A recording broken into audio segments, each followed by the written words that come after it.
Welcome to the Cherry Picker, the horror movie podcast where we like to kill people, but not really. I'm your host, Zach Cherry, and with me as always is... Get out of my house, Eddie, from Edward is True. And today we're talking about Scriphorum. Yeah. I felt I had to pronounce it that way. Scream 4. Yeah, that's the title. Released April 15th, 2011. And just following the tradition of doing a Scream movie every 10 episodes, I feel, is what it's been. We're now, this is our 40th episode, so Scream 4. Oh, wow. Yeah. We're going to run out of movies at some point. Because Scream is the only one that's important, you know? Like, right. Are we going to do this series after Six Cream? No. Is it Six Cream or is it Squaresixum? Six Cream. I think of the six as the C. Squaresixum. Six Cream. Six Ream. Six know. Ream. Well, no, because we already decided, because of like how the logo is with the exclamation, it's like Scream 6. Because it's like the hint, the like little a whisper musical of the Scream, six. the musical. Well, no, because it's the two exclamations, but then there's the 6 hidden in there, so it's like quiet, you know. I haven't seen it. I'm not following anything the logo. about Six Cream. We've talked about this. Just before. the logo. Okay, I don't remember. We had this exact conversation. I don't. Okay. I'll have to listen to the pod again. It's in one ear, out the other. Hi, folks. Yeah, here we. Yeah, I'm glad that we could join the discussion. You and I. Here. Yeah, right. Everyone's just waiting for us. Do you want to start off with a synopsis? On the grounds that I realize it's not really a synopsis so much as a premise that I offer from week to week. We've been doing it for God knows how many weeks now. And I'm just like, it's a premise more, because I don't spoil anything, I don't think. So I'll set the premise. Okay. It's the 15th anniversary week of the original Woodsboro murders, and high school students Jenny Randall and Marnie Cooper have been murdered by the now infamous Ghostface Killer. The next day, Sidney Prescott returns to Woodsboro to promote her book, Out of Darkness.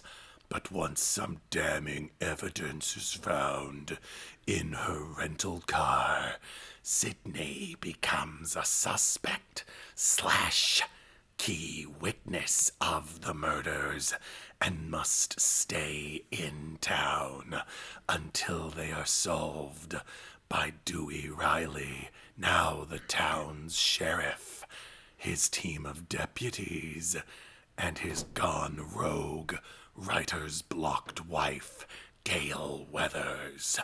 But will anyone discover the killer's identity or identities in time to save the lives of Sidney's cousin, Jill, or her friends, Olivia and Kirby, before they Scriphorum? Huh? I was expecting you to do but is there anything to scream for? No, I don't like that. I like it. No.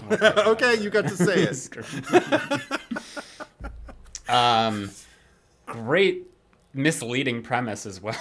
Because really, it's funny because you mentioned this in the last movie, or questioned this, and here we are again. Like, what does Dewey do in this movie? Well, okay, can I say something that I noticed for the first time? I've seen this movie, I don't know, over 20 times, certainly. I don't know how many exactly. Oh, I haven't seen it that many times. I've seen it many, many times. Yeah. And I never noticed in the scene, we're jumping ahead, but it'll probably be all over the place for this pod anyway. Oh, yeah. The scene after Sidney, like she's in one room with Dewey and her aunt. What's the aunt's name again? You remember the aunt's name? It's Mary Kate. McDonald. It's Kate. Okay. You don't give a shit. Kate. It doesn't matter. Mary McDonald's character, Kate, Yeah. Kate, is in the kitchen and she's talking about nobody ever asked about my scars and everything. And I'm like, oh dear God, what is that moment about? Is it a red herring? I think it is. But anyway, and they're all just like kind of gossiping about Sidney and everything. And then we go into the next scene between Sidney and Dewey. And I don't know if I just never really paid attention at that scene, but it felt like there was something palpable between Sid and Dewey that was never there before. I don't even know exactly what the lines are that they exchange, but he just sits there and just he's like, she just says something like, you know, I don't know. They just have this exchange and there's this moment of silence, and Nev is just kind of, not Nev, Sidney is just kind of like gazing at him with like her head cocked to the side. And he's just kind of like sitting there looking back at her. He's leaning forward. He's not like leaning back, like gazing into her eyes or anything, but he's leaning forward and he's just looking back at her. And he just holds her gaze for a while. And then he kind of like has to, well, I'd better get out of here and everything. She's like, yeah, sure, whatever. And she doesn't act like, you know, uncomfortable or anything. But it's weird. For the first time ever, I noticed something feeling like it being teased between the two of them. Not like anything was ever going to happen, but I don't know, like maybe in another timeline. I think that this is you know, falling into that same trap of, oh, two straight people, they must be fucking. No, because then in the next scene that she has upstairs with Deputy Judy, I felt the same thing. Yeah. Because she's sitting there with her great big old doe eyes, you know, just like talking about, I was a lost boy. And then so do you think no wait I'm not done. And then almost like quivering with her voice, she's like, and you were Tiger Lily. You know, like, I mean, I'm overemphasizing. Oh, not over. I mean, that's what you do. That's what emphasis is. I'm putting a lot of emphasis on it, but she does like kind of shudder a little bit with her. You're a Tiger Lily, you know. So I'm like, okay, so it's just like everybody kind of like got a boner or a lady boner or whatever you got going boner for Sidney in this movie. It's almost like that I noticed. Yeah, it's almost like every Tom Cruise movie ever, where it's just like all of, like the background extras who are women are just like, like, or like early James Bond, like Sean Connery walks in and like they're just like, oh wow, and it's just like Sidney, wow, like they may as well have just cast Tom Cruise as the new Sidney Prescott. It would have been amazing if like every time Sidney entered a room, like the crowd parted like Cinderella, and she just walks in. Doesn't matter. It could be at the precinct, it could be at the bookstore, it could be at a crime scene, but people just part and just kind of like, oh, who is that girl? Well, that would have been hilarious. Or the movie like literally could have opened with a musical number like Beauty and the Beast. Right. This small provincial town of Woodsboro. Well, she's just reading her own book. Reading her own book, just kind of like, oh fuck, I'm back in Woodsboro singing about little it. Town. Full of but no, I think people. Also.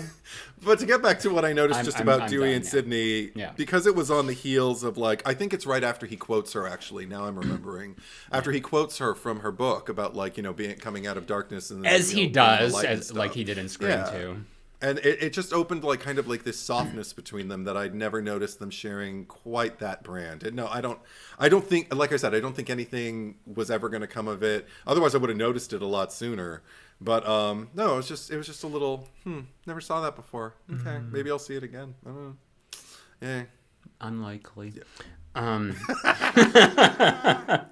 Well, I now you said something else that is sending me on this other tangent, because one thing I noticed, which was just kind of like, oh, it's like the new Halloween trilogy, because there's this one scene where after Olivia is murdered and Sidney kind of comes out onto the street and all the cop cars and the ambulances are there, and there's just like this small little gathering and they're like, boo, go home, Sidney, you don't belong here. Where did this storyline come from of like Sidney is like this this pariah all of a sudden, even though like earlier we saw all these people at the book signing like, yeah, Sidney, like survivor, female empowerment, and now there's like this other faction of just people like, you don't belong here. Here's our pitchfork. It is Beauty and the Beast. Oh God, it's the live action Beauty and the Beast. Anyway, but it's also, I mean, there's not a precedent necessarily set for that, but I mean, just like kind of like the regard that Jill and her friends have for Sid as like the angel of death and everything. Well, like, just Olivia, really. But they're not the only people who, you know, who probably think that, or probably even behave that way or see her that way. I think she left for more reasons than just, you know, wanting to I mean, Woodsboro. I think it was kind of a plot thread that was never really developed or fleshed out beyond that. And I mean, this is going to come up in this episode a lot, of just the fact that Kevin Williamson's original draft, or, you know, whatever he had written, that basically got whittled down to the bare bones and then passed off to 6 other writers, which included Aaron Kruger, and they did whatever with it. So I feel, I mean, generally, I think most people who are familiar with me and my relationship with Scream and have like followed my channel and videos, this is my least favorite of the franchise. That doesn't mean I don't like it. And even just watching it today, where actually I fell asleep like I do, but because I'm really tired, I was exhausted. However, one thing that I will note about it, which I feel was absent from the new movie, is that this movie like feels like it has its own identity. That's very unique to it, which was something that was missing from Scream 2022. So I definitely think that it stands out on its own. I can understand why it has the following that it does, because it does have personality to it. But this, I haven't always seen this as the weakest link, but just in recent years, because even having just done the Scream 3 podcast that we did a few months ago, I am looking at that movie now more than ever, just being like, this is like a great ride. And I don't feel the same way with Scream 4. And I wanted to ask you, because you always jump back and forth on your opinions with things, and you had told me, Sure. Or just reiterated to me last time that like Scream 3 is the weakest link for you. So I want to see updated, like, where do you kind of sit right now? I'm glad you asked, because I feel like I finally figured it out for myself, because what has me always jumping back and forth is because I feel like Scream 2 is so beautifully put together. And it's really kind of like a matter of taste. Not that people who don't feel the way I do have no taste. I mean, it's just a matter of, is your taste more in this column or is it more in that column? And my taste, I know there are a lot of, you know, Mickey stans for Scream 2. I'm not one of them. So not a lot of that climax, but part of that climax doesn't really happen for me the way it happens for other people, because and then and also we've talked about the way it ends and everything like that. That's even, you can't, all the cheery music, all the upbeat pop, you know, background that you have going on as Nev or Sidney walks away from the school and everything out onto the field doesn't cheer it up for me. It feels very bleak to me, and it makes almost the little kind of like guitar riffs that are happening as she steps away from the crowd and Cotton and everything feel very, very dark and very lonely. Almost ironic, almost like an ironic use of pop music, which is really depressing.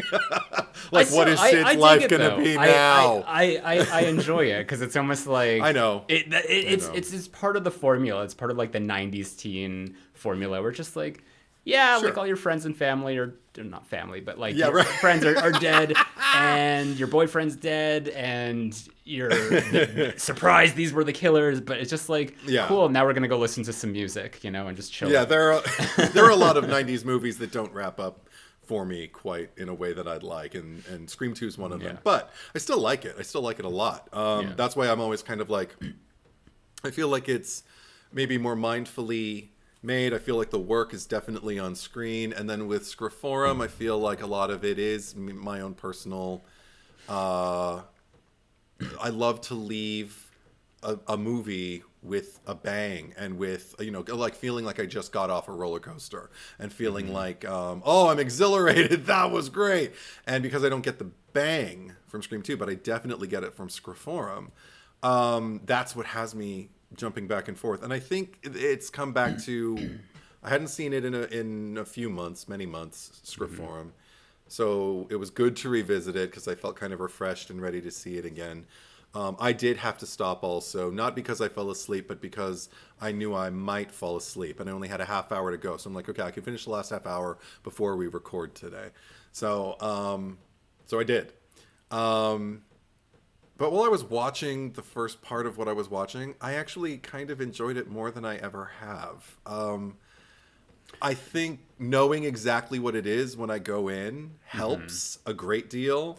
So I know, oh, this isn't really, this never worked, so, and I'll just keep going. But I don't know. Then my mind will just kind of like wander about other things. Like I can walk hand in hand with this movie and kind of like fade out for a little bit and then come back when I hear something interesting, And that's a comfort level that I've reached with this movie that I don't think I ever had before.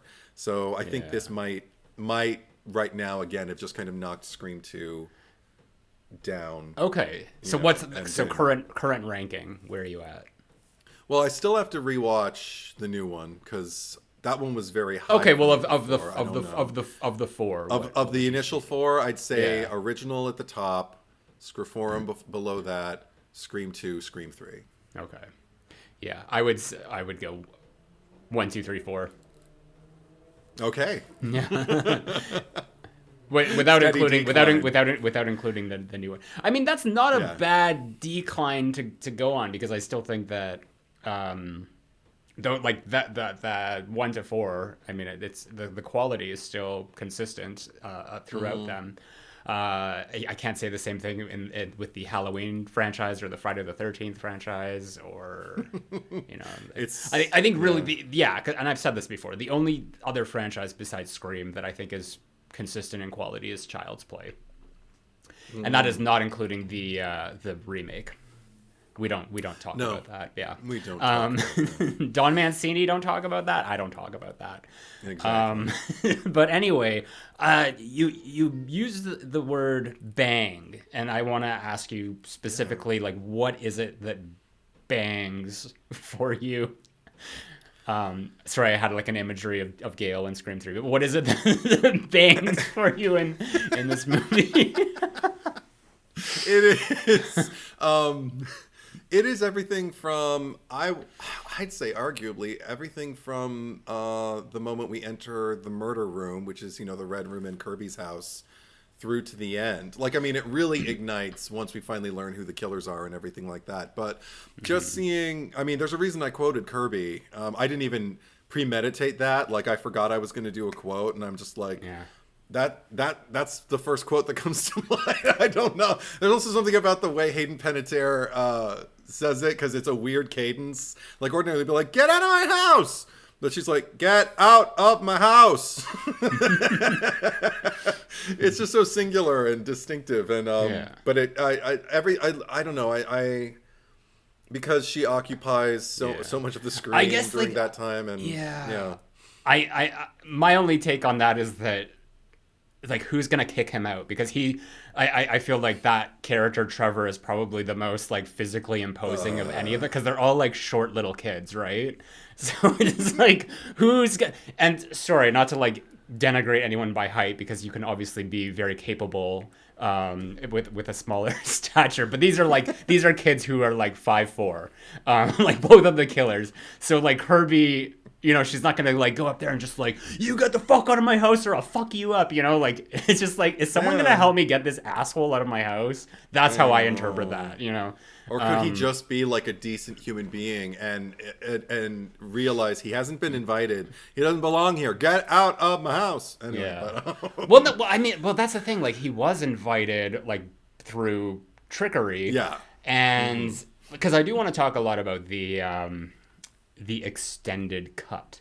if it were. Like, there is no official extended cut, but there's been a lot of people who have put together their own version of the movie with all of the deleted material. And personally, like, I think that's the best way to watch it, if you can find a version out there that has all the scenes together, because it doesn't fully rectify the movie, at least for me, but I think it's the best way to enjoy the movie, even though it's not canon, or, you know, like, just with what is officially the movie. But you get so much more with Jill, and even like Trevor, and just to understand it, there's a scene that follows that as soon as he comes over, and she's like, "Where's my phone?" and then goes off looking for it, and they're outside in the driveway, and she's looking in the car, and they're just having this conversation, and there's not like anything deep to it, but he kind of, you know, you get to understand him more, and he's just like, "I'm just trying to do the right thing,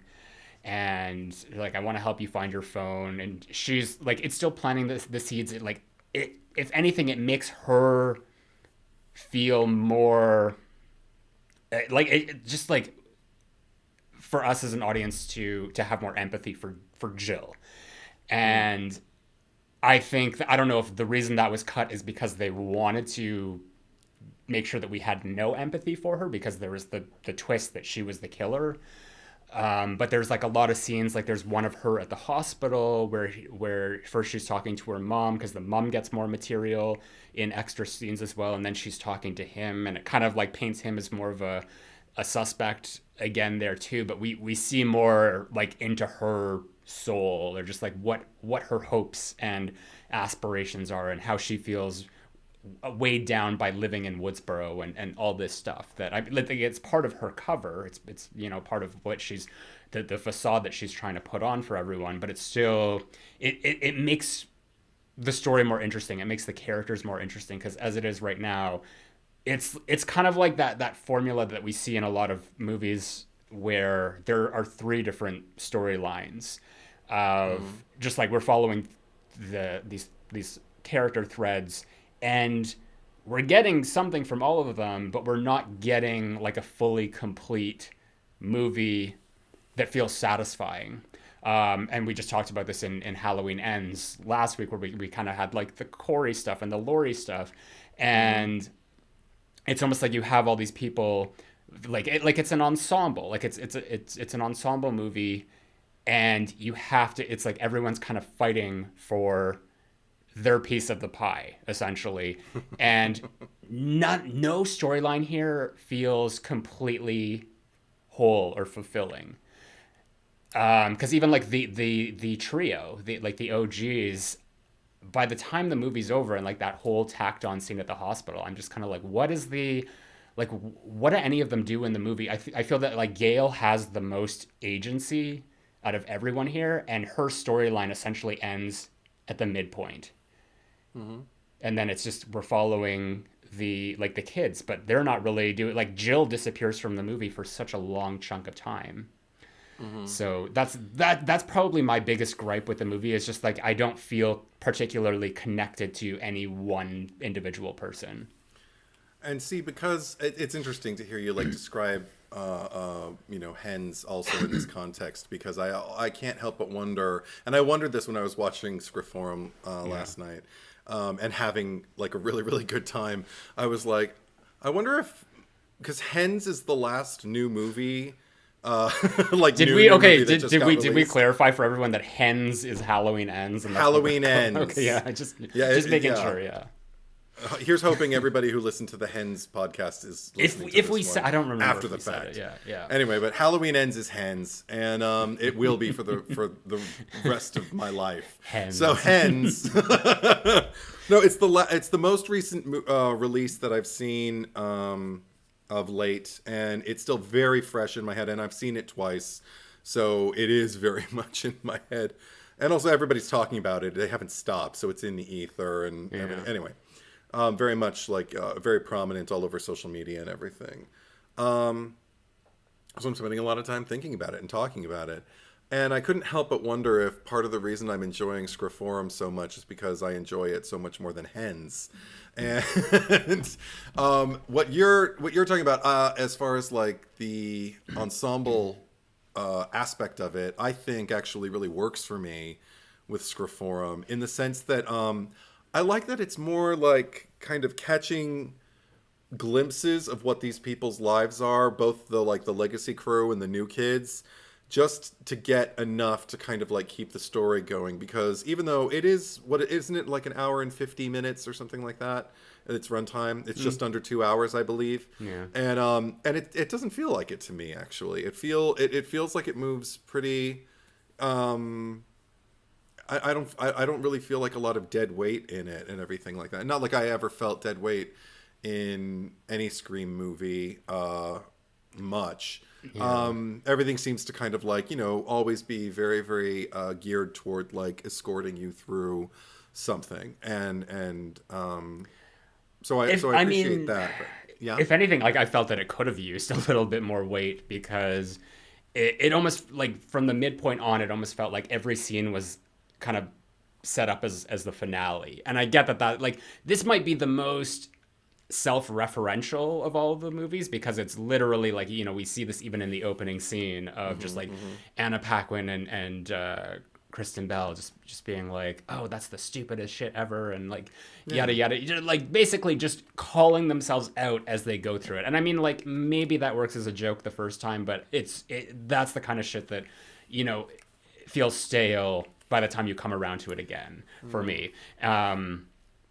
So they're like, just when we get to kind of like, they even say it when they're at the cinema club, they're just like, oh, we all know where it goes from here. A party. Like, what party is happening? Well, there's the Stabathon, but that was just a fake out party. And now we have the party at Kirby's house. But no, that's not actually the ending, because now we have the hospital scene. So it feels like, where in Scream 1, where kind of like the last 50 minutes of that movie was the third act, was the climax at the farmhouse, and so much was going on there, and it just felt like, I was so immersed in that environment. Whereas here, I'm not really getting familiar or comfortable with anything, and it just feels like every scene or set piece is just kind of like quickly glossed over, and then we move on to a next one, and I don't like that kind of pacing. Oh, okay. I that's not my experience at all. Okay, what am I going to address? I was going to say something. It's late. I'm tired. Sorry. My brain isn't completely functioning. But Scriphorum. So, in terms of just piggybacking off like what you just said. Something about the flow works for me, because I already know like how I feel about everybody who's at that Red Room party in Kirby's house, and now more than ever. And I don't. All I can say is it's not my experience. I love being passed from one character to the next, and just kind of like finding out where everybody lands. And with regard to the opening that you were talking about, like, I still get a thrill. I still get the thrill I got from that opening that I got the first night I saw it, when I was completely thrown. The fact that we kept zooming out, or not even zooming out, cutting to after stab, put the number at the end, and then we see it on the screen, and then we see that people have been watching everything you've just seen up until now, and then it happens again. I was so blown away by that. I thought it was beyond meta, and I was enjoying it. I was just kind of like, oh my god, I'm watching a Scream movie again. This is so exciting. And I thought it was a great, I don't know, it aligned with my sense of humor, because it is kind of corny, but I'm totally all about that.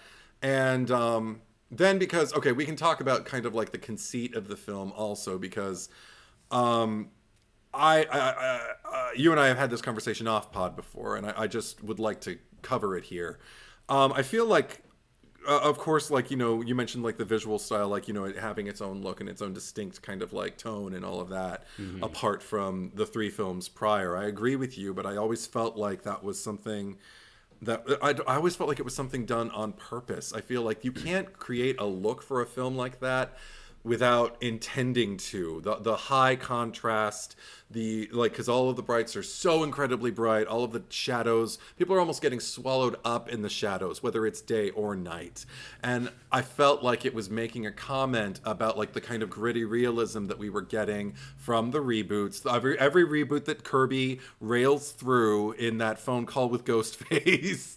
And I feel like the evidence is there enough. I mean, even the fact that like there are people who we don't quite care that much about, who we aren't invested in, who are getting knocked off, like Sidney's publicist, and we don't know anything about Olivia, and now she's dead. And I just felt like there was something about that was almost commenting on reboots themselves missing the point of the original. Yeah. And well, there's a line even like in the first, like the Stab 6 sequence where Sinead Grimes as Trudy says, it's just like, what's the point? Like there's, they just kill people off, but there's no character development. So like, what's the point? Right. Right. So I feel like the movie is demonstrably making a point about the reboots.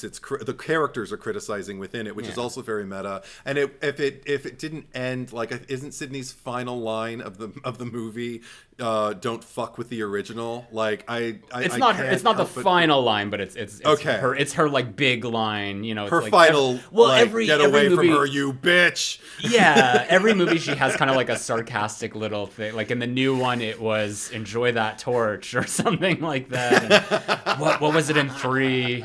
3 might have just been like "fuck you too," or like "fuck you, fuck you." It should have been "fuck you 3." That's what it should have. Just the siblings back and forth. Like, I'm gonna say "fuck you" less. Fuck you too, fuck you 3. That is so sibling. and so on brand for like a trilogy of just like the final chapter. But might have been hitting one note too hard. Fuck you infinity plus 1, Oh yeah. Oh, that's very. Oh God, you're taking me back. I'm such an annoying sibling. But but anyway, no. But so I mean, in that vein, like it's something that I could appreciate really, really early on about this movie. Because also I remember leaving the theaters the first time I saw it, feeling exhilarated by the the last half hour or whatever, as it were, and feeling really invigorated and really glad that I went out to go see it. And then I started to hear about kind of, I don't know if it was backlash, but just the kind of people, the dissension, from the masses, which really surprised me. I'm always surprised by what like right away or within the years probably following. Probably by the after the opening weekend, because I saw it the opening weekend, and then I remember afterwards getting a lot of rhetoric from people who had seen it, because by then a lot of people who were really excited to see it were starting to chime in with their opinions. I mean, that wasn't here we are, like my experience because I really liked the movie right off the bat, and I kind of, my take on it was like, this is better than Scream 3. And I carried that with me for a while. And I don't, like, the thing is, like, not a lot of people saw Scream 4, or just like not a lot of people in relation to like box office numbers, because Dimension Films did absolutely no marketing for this. That's another thing. I feel like they kind of had this attitude, like they just like this complacency of just like, well, we built this studio on Scream, so we don't have to do much work to promote it. People are going to come and see it anyway, like despite the fact that like it's 11 years removed, and obviously it blew up in their face and was a failure for the movie, and then made sure that like for the longest time, like we just assumed like there was never going to be another Scream movie, because it was so difficult for them to even get together to make this one. And just from the box office disappointment, it was just like, I guess that's it. And the way it ended, like we'll get more into that later, but I enjoyed it, and I was like ready for more, but it wasn't until kind of like I reevaluated it myself, because I just like probably like when I started doing YouTube and stuff, because I would watch them over, and I'm just like, like this isn't hitting for me the way it did when I first saw it, and like I don't have that bang from it that you get. And I feel that like so much of the community if you listen to them, people are just like, Scream 3 is the worst, and like it's not even so much about like speaking praises of Scream 4. It's more so just like, oh yeah, but this is what's bad about Scream 3. So it's like there's not even an argument for Scream 4 that I hear from most people. It's just like, no, Scream 3 is the worst. And there's slowly I started to see like more of a resurgence of people who are critical of Scream 4 and just being like, no, I think that this is the weakest chapter, and like, you know, they would say things that like, yeah, I kind of understand that, and I agree, because that's the opinion that I'd already formed on my own. So I never noticed kind of like an immediate backlash against it. I just knew that it hadn't done as successfully at the box office. So I mean, if anything, I'm just surprised that it's not. I mean, I'm not even surprised, because I can see why Scream 3 would be lower down, just from, you know, people still hold on to a lot of the their memories of the movie at the time. But yeah, I don't know. I'm just it's just we've talked about this before. I think like rewatchability factor is kind of the key ingredient, and I think that the first three movies really have that going strong for them, because that is a complete trilogy. Even though it doesn't kind of flow exactly as the way it should, it still lands in the right place. And I think that that's what makes those three movies, you know, it's almost like YouTube. Like, you know, you have to have videos that kind of connect to each other. That's like how you build up like the algorithm. And Scream 4 and currently Scream 2022 kind of stand on their own, and they haven't like achieved that rewatchability factor for me. And I don't know if Scream 4 ever will be able to, because that's kind of such a standalone movie, because it doesn't really connect to anything that comes before it or anything that comes after, just because the only through line is really the characters of the original trio, and they're just kind of there, you know, they're just there. But see, that's one thing that I actually really admire about it, because again, like, you know, coming right off of having seen Hens, and again, like another franchise that has this is just the Hens podcast part 2.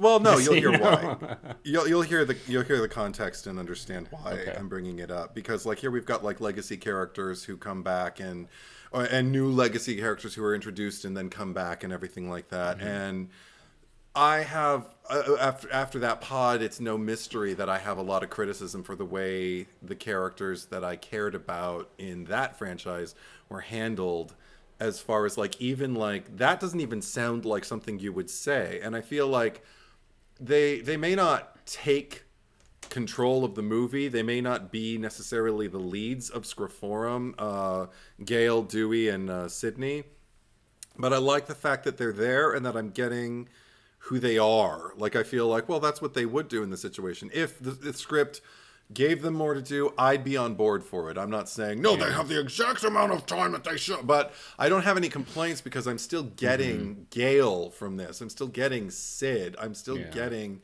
Dewey, especially Sidney, because I think she's, again, we've touched on the fact that she's the reluctant final girl. Like, she doesn't, you know, storm onto the scene like, that's right, Sidney's here. You know, the dawn isn't far off. Follow me, kids. I'll lead you to glory. No, she doesn't want to be a superheroine. She just is, because she has to be, because the moment demands it. Well, and if she isn't, people die. Yeah. And I like that about her. I mean, well, I wouldn't go that far, but what I like, the energy that I got from her in this movie is that it almost like, she says a line in Scream 3 when she first like kind of shows up in the precinct in LA, and she's just like, yeah, the killer called me, and they're like, oh, what did he say? And just like, oh, you know, like, how you been? How's it going? How do you want to die? And it's just like almost like just like marginalizing the act, because we know that she's dealing with so much trauma in her life.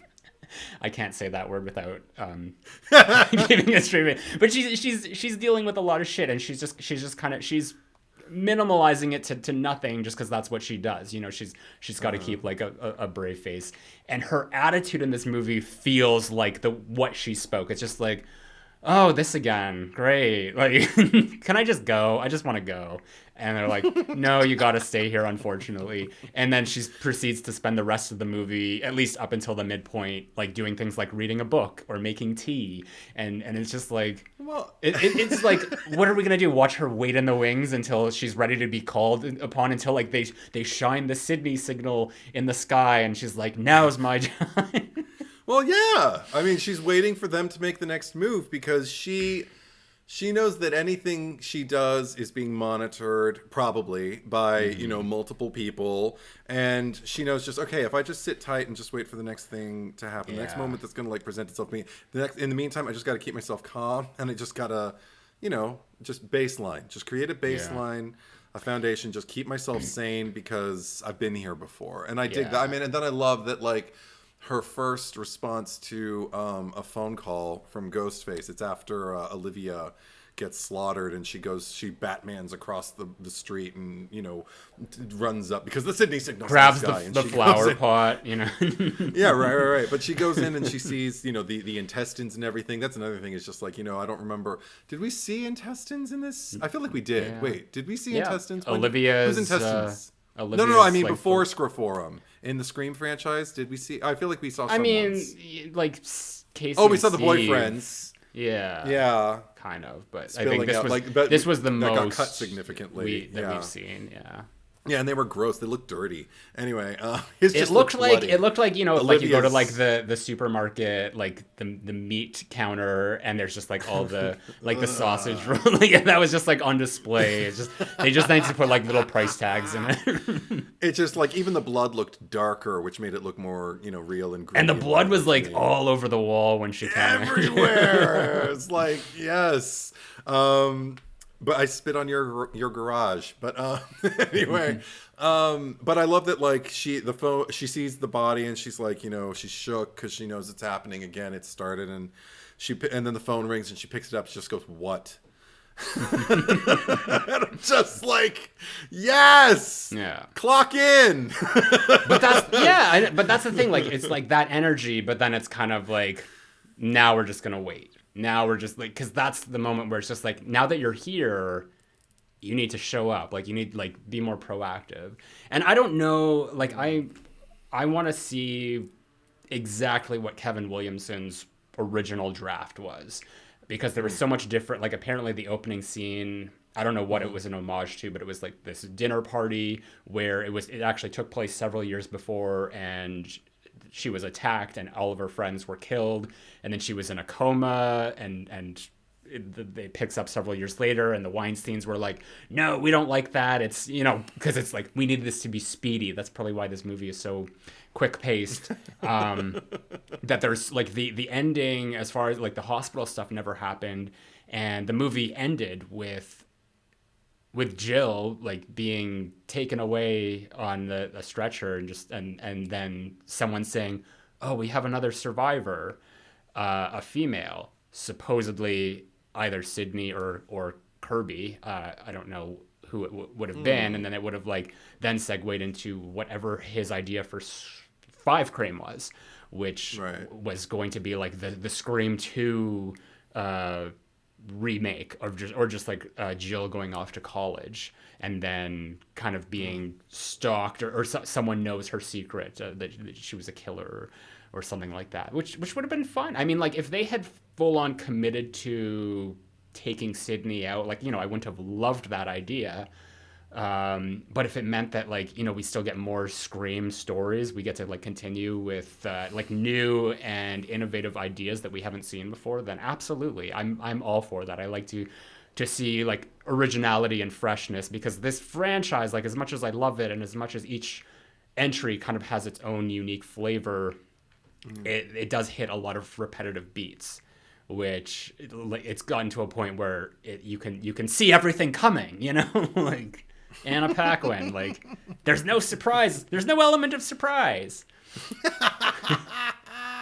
But again, like if I don't know, I it's reached the comfort food level for me now. Like it's something that I enjoyed watching and something that I'm gonna I believe continue to enjoy watching, that I can feel really reassured by, and just kind of be like, oh my gosh, I remember this, I like this. And still seeing like new things. Like I never knew that everybody wanted to, had the hots for Sidney, but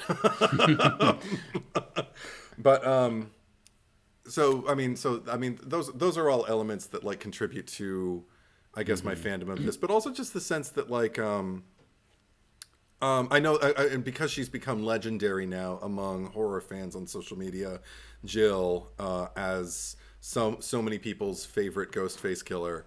I don't know if I have a favorite.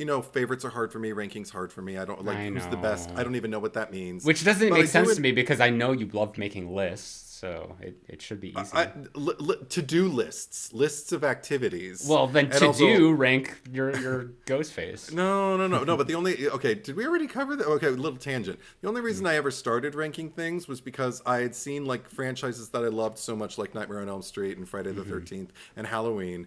But the thing is, I'd always watch them chronologically. And if I started at the beginning and like moved through the franchises, inevitably I'd get to around the reboot era, and it always bummed me out. So I thought, like, I know these movies like the back of my hand, allegedly. Sometimes I forget things, but I know them well. Like, I know what I'm getting when I watch them.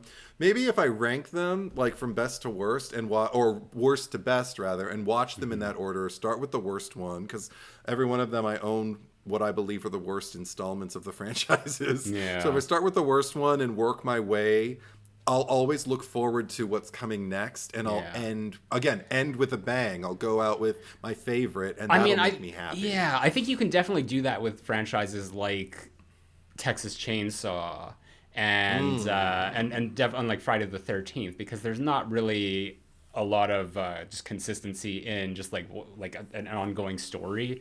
Whereas like Scream, it would be kind of hard to go from like just jump all over the place, like back and forth, because you are watching this through line, and especially with like Chucky, Well, I know I would feel weird about like going into the Scream franchise and just being like, okay, I mean, like my order is obviously a descending order, so it doesn't matter. But if I had your order, we're just like, okay, I'm gonna watch the first one, but now I'm gonna watch 4, and then go to 2, and then 3, and then wherever 5 Scream's like moving yeah. into position where it's having like it has yet to like reach the point where there's enough movies for it to even, because another thing is how time consuming it is, like, and then for it to end with a bummer.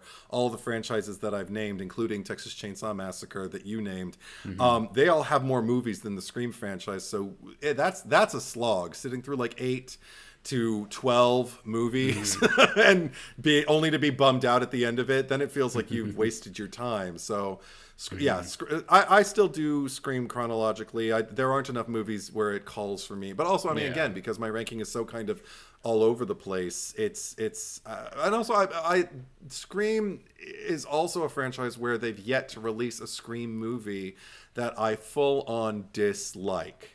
I like watching all of them. It's just some I prefer to others. Yeah, as simple as exactly. That. Yeah. I mean, exactly what I said earlier, but just exactly. different. I'm reiterating. That's all we do is say the same thing in different ways. Yeah. But so Jill, just like as a killer though, like I mean, because I remember thinking like, oh, that's kind of interesting to have her be like the next Sidney, and then I just remember how much it blew my mind. And still, the performance alone, I think it's the favorite thing that Emma Roberts has ever done that I've seen. I haven't watched Scream Queens yet, so I know that a lot of people stan her for that too. But for my money, it's Jill, just because once everything is revealed, the way she slithers around the screen and the way she's just so incredibly self-absorbed and just consumed with the superficiality of, the internet fame and complete disregard for her blood relatives and for the people who even helped her get where she is. I love watching her kind of like be this all-consuming evil, because I feel like every one of the traits I just listed is evil, and then watch her get her ultimate comeuppance, but she really goes down, punching, like, oh my gosh, like for such a tiny little thing to hit Dewey with a bedpan 6 times the way she does. Where he does like the little cartoon spin around.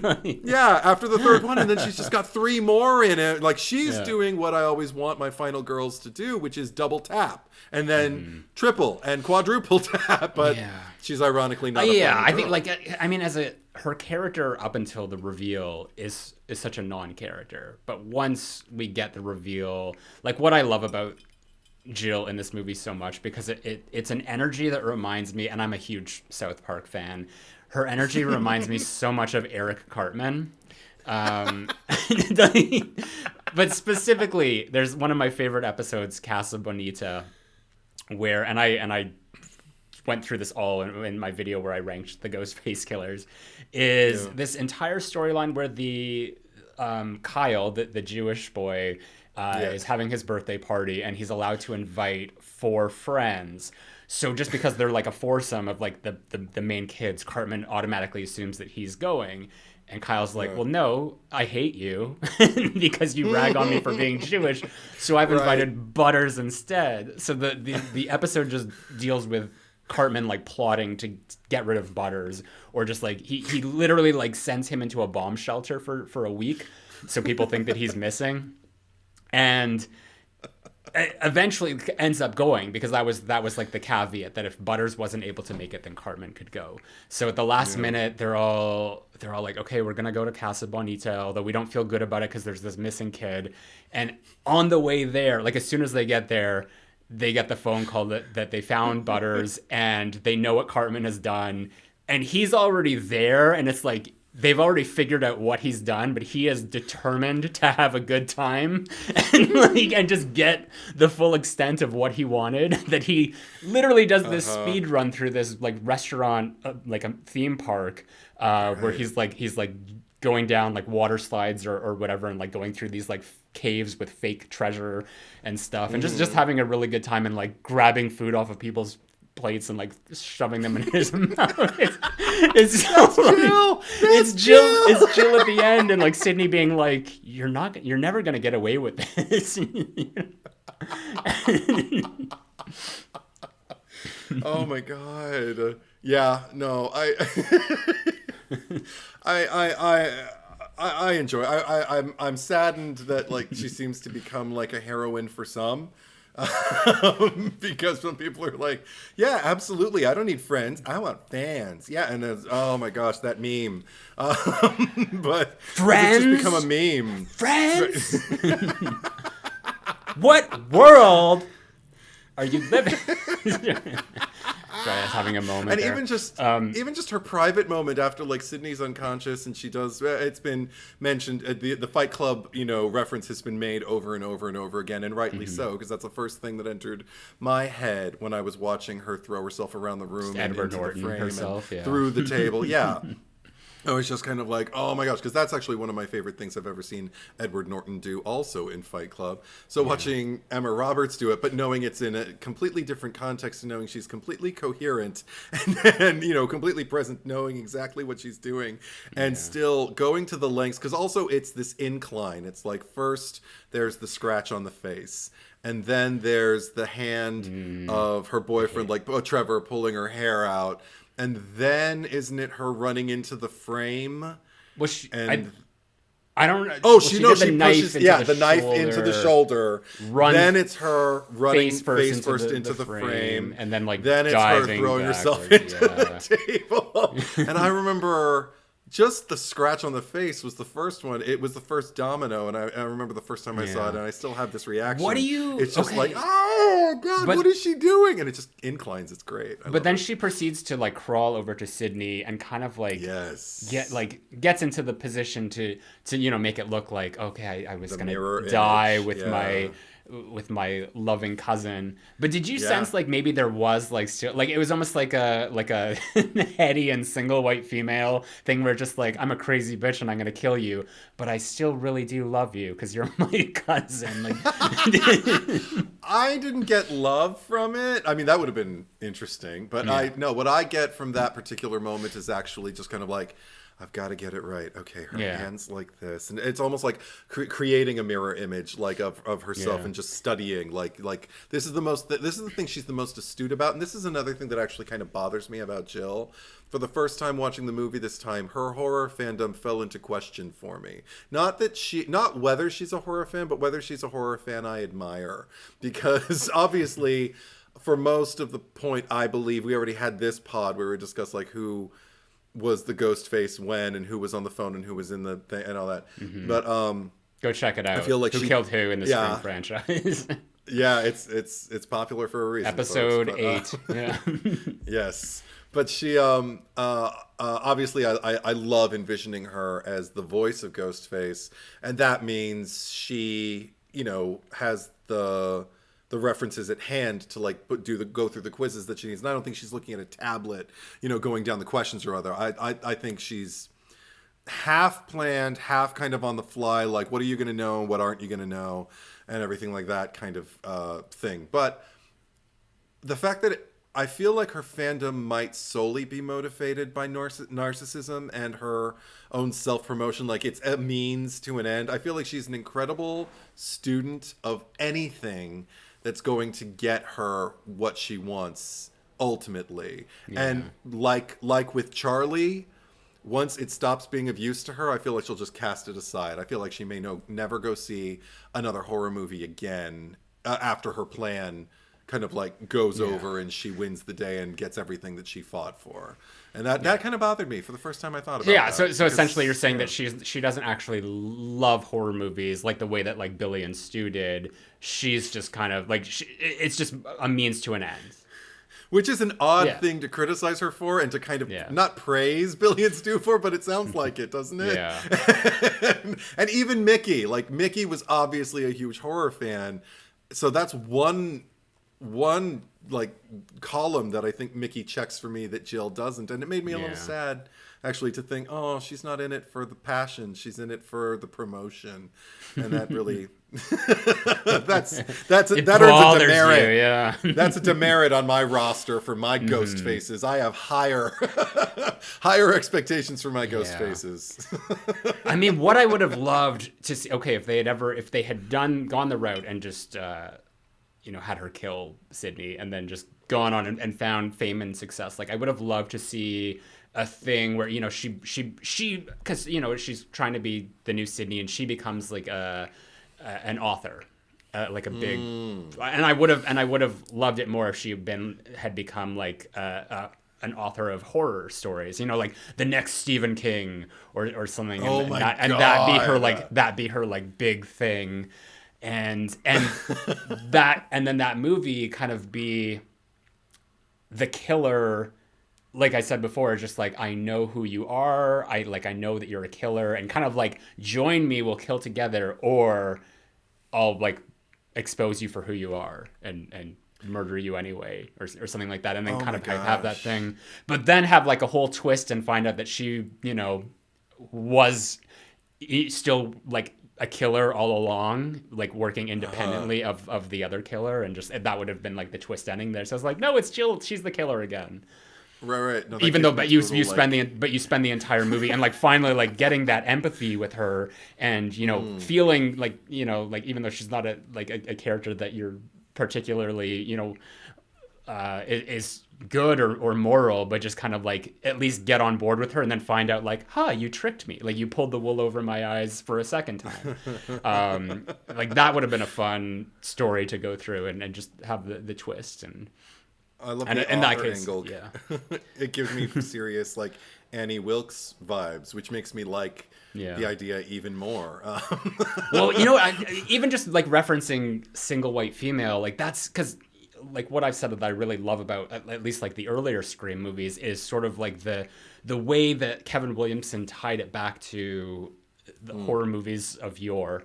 And it would have been fun if like an element to Scream 4 was, because I mean it's not like specifically referenced or in your face, but just like single white female, of just like Jill literally you know, coming into the picture, and just you know, she could have like gotten the same hairstyle that she had in, or that Sydney Oh my had in, or God. just like walked out in the same dress, or something. And even if it was like a crazy moment where she comes out and she's like trying on like Sydney's like the pink dress, the magenta dress that she's wearing earlier, and just like, I think this looks really good on me, what do you think? You know? Oh my God. Yeah, and that even stretches back to like All About Eve, which you know I adore. But I do think, like, again, I feel like the movie didn't overshoot the runway with what they attempted to kind of like draw the what's the word I'm looking for? It's not duality, because duality is within, but I guess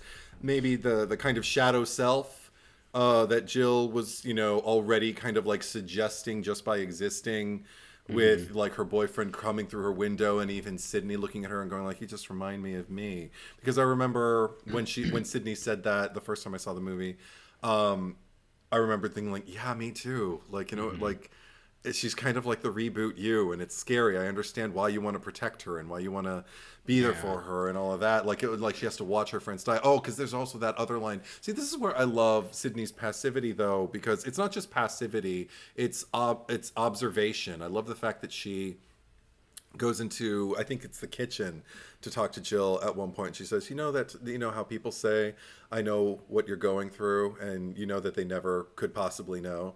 I know what you're going through. And I'm like, oh, that's Sydney. That's my Sydney. That's the Sydney I love. I don't ever watch this movie and feel like that's not Sydney. Yeah. And of course, but I mean, again, like, one thing that I love that the movie, I think, absolutely succeeds in is completely diverting your expectations if you're watching it for the first time. And I still enjoy the ride, where you expect that, okay, so Jill is obviously going to be the next Sydney, but like her, like almost like, you know, the one she can mentor and the one she can kind of like guide from, like, you know, into safety to be strong and everything like that, when really the crucial essence of Scream character that I love watching Sydney lead is Kirby, when they are in that dark room together and Charlie's outside through the door, the window door, and Kirby's about to go and let him in, and Sydney knows to just tell her right away to, like, you know, what does she say? Like, if you can't trust him, don't let him in. Yeah. Yeah, and I'm just like, she's just like this wonderful little angel on Kirby's shoulder, and I adore the fact that I get to see the final girl It's energy the espoused to Nancy who is Dream Warriors version of Sydney. Yeah. And you know I love that. You know. Well, what I mean, like, what I really love about Sydney, and we've probably mentioned this in the past 3 Scream podcasts, is just kind of like her character and where she kind of shows up in each one of these movies. Because, you know, while you have Gale, who, I mean, like, love Gale obviously, but Gale's life is like, Gale gets her energy from, like, people getting killed and her being like, now I get something to do, like, this is what I'm good at, you know, like she says. Yeah. Whereas Sydney, like, you get, like, Nev plays her and you get a sense of this person that she has a life outside of this. She has friends and connections, and really, like, Gale and Dewey are such not an insignificant part of her life, but they're a part of her life that is obviously very important, but it doesn't take up a lot of space in like the grand scheme of everything that's going on. Like, clearly she has a career. She's writing and selling a book. And every time she shows up in one of these movies, I get a sense that, like, this is someone who's moved on with her life. Like, she's able to live, like, aside from Scream 3, which is the only time where you can see that she's, like, fully immersed in all of her trauma. But other than that, it's just like, I've been able to deal with this. I can go on and live my life and come back, and, like, just I mean, maybe a Scream 5 spoiler, but just finding out, like, where she's been, or, like, who she's been with since, like, or just between the movies, and what's happened with her. Like, that always makes sense. Like, I never feel like I'm watching the wrong character, as opposed to, like, a Laurie Strode, who I have no idea who this woman is in any timeline, or, like, what she's kind of gone through, that, like I don't understand her. Like, Nev knows the character so well. Like, Scream is Nev's franchise. Like that's like she owns that. She knows her character inside and out, and that's why she's my final girl, and why like I like admire and respect her so much for what she does and what she brings to every movie, no matter like what the size of her role is in each one of them. So Yes, I agree. if she feels, Absolutely. I mean, and like just jumping to like more current headlines, like if she feels that Scream 6 is not for her, then like great, you don't have to be in it. If you don't want to, then that's if you didn't feel that it was right for you just because of what you were or weren't getting, that's cool. I know that you're going to be Absolutely. okay without it, and we might catch up with you later. Yeah, But hopefully. Gale, like that like Gale's gonna be there. Gale is just like that's kind of. I did want to mention a line that has not aged well at all. I Which don't know if one? um she's my the Daniel Radcliffe to my J.K. Oh, J.K. Rowling. Rowling. In that she's completely like cut ties with you and doesn't speak with you anymore. Oh my gosh. I mean, I didn't even think about that. I still thought like, oh, I get what she means. Like, I mean, Yeah. at the time it was made or whatever, but that's funny. Yeah, that's funny Yeah. to look back on. I mean, I'm not going to get into that, but I am Yeah. going to say Gale, because we haven't really talked about Gale a lot yet. One thing that I enjoy about she's another one where it's just kind of like I'm watching Courtney Cox play Gale Weathers, and it is Gale Weathers. Even though I mean, maybe it's not the most exciting predicament to put her in or to start her off in is the fact that she's bored and she's got writer's block, and what ignites the fire under her is the fact that like there's another opportunity to be Gale Weathers, the news reporter, and crack the case and everything like that, and nobody will go with her, so she's just going to have to go rogue and do it on her own. But you know what? I love watching her do it because it's totally believable. If she were in a situation like that, that is exactly what she would do. And I love that even when she's in the cinema club, or when she's making the arrangements to speak at the cinema club with the little dorks, she and I say that not because they're cinema club, but because they're misogynists, and I think they're stupid. Anyway, I love that she's so keenly gazing into their eyes because she is also an opportunist, and you were never too low on the too low on the rung of a ladder for Gale to step on you, to use you to get what she wants. If she can't use you, she'll probably, insult you to your face or impatiently listen to you compliment her. But if she can use you, she's all of a sudden gonna like light up and look into your eyes and ask you questions about yourself. And I just love that about her.